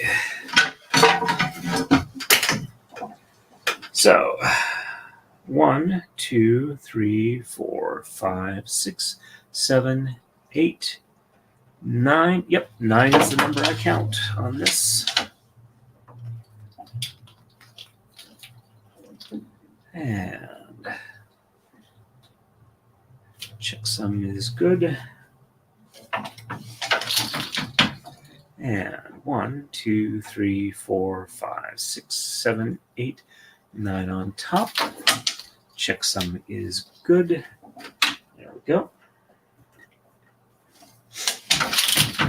And let's go ahead and while we still have some malleability here, let's go ahead and even this up. Try and get it as even as we can. And 1, 2, 3, 4, 5, 6, 7, 8, and 9.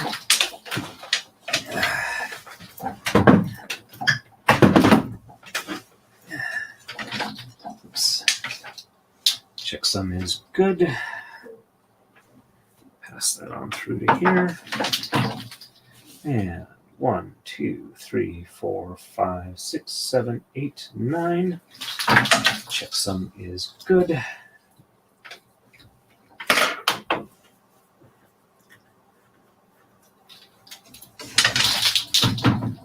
All right.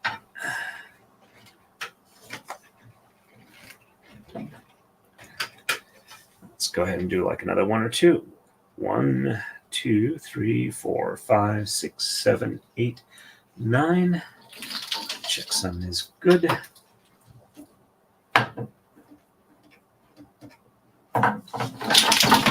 And 1, 2, 3, 4, 5, 6, 7, 8, 9. Checksum is good.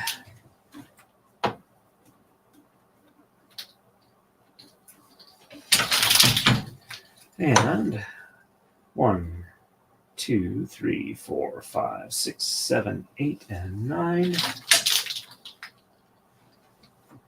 Checksum is good. And 1, 2, 3, 4, 5, 6, 7, 8, and 9. Checksum is good. And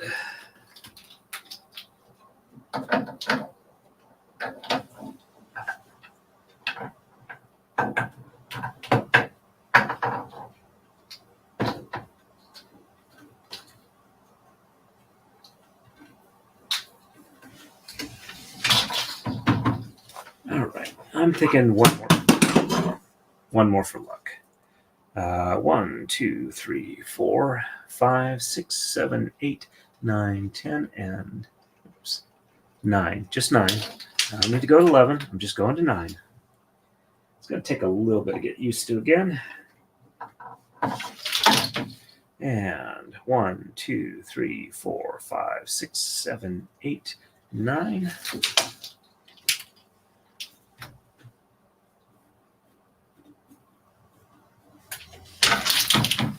And 1, 2, 3, 4, 5, 6, 7, 8, and 9.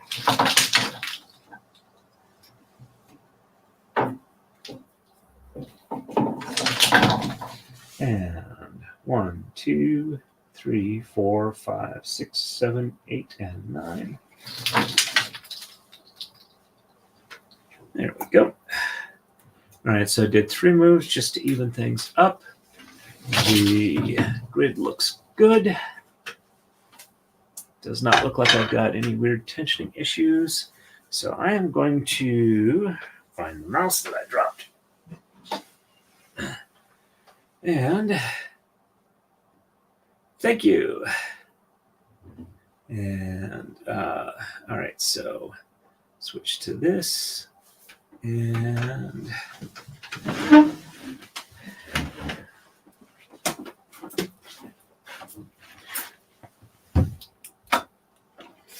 let's see if I can do this without making anybody motion sick.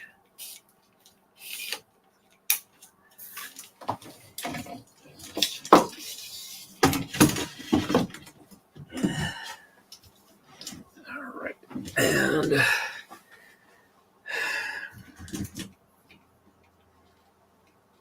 let's see.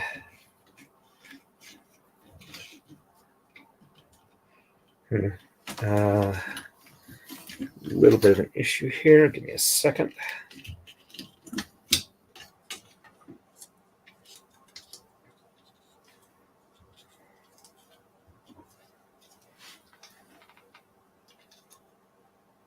There we go.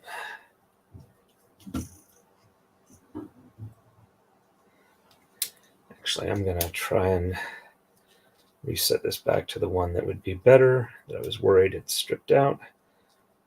Might as well see if it is or it isn't. There we go.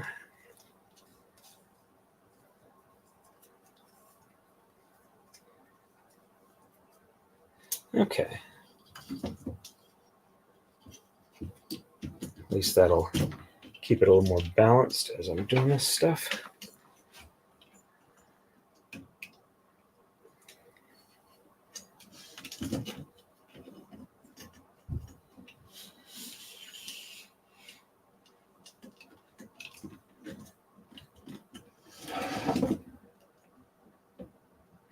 There we go.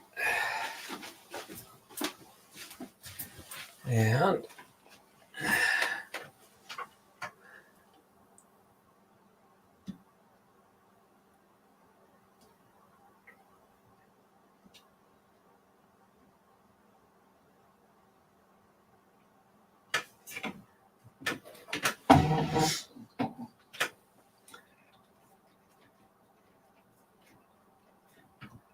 get that.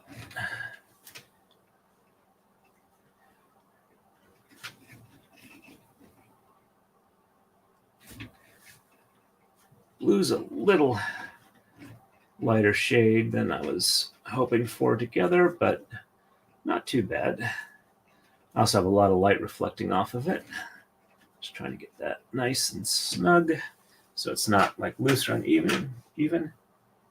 Hey, Kumihimo and Steve, thank you very much.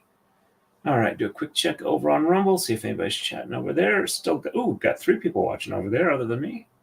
Hey, Rumbleites, we're going to go ahead and end the stream now. Took us about 4 hours and 20 minutes, so we'll say roughly 6.5 hours to set up once I have all the Tama cleared off and ready to go from there. Thank you, Gwen. Do a quick check over on the Rumble stats. Looks like we've had 14 likes. We've got 6 concurrent viewers. That's pretty decent. And all right, so Tuesday night I will start braiding this, and we'll see where we go. It's going to be roughly like 70 moves per iteration of the pattern, so it's not going to be very long to iterate. I am crispy enough. I'm just going to go ahead and head out then. I want to thank everybody who came by for the setup streams. And as always, stay safe and happy braiding.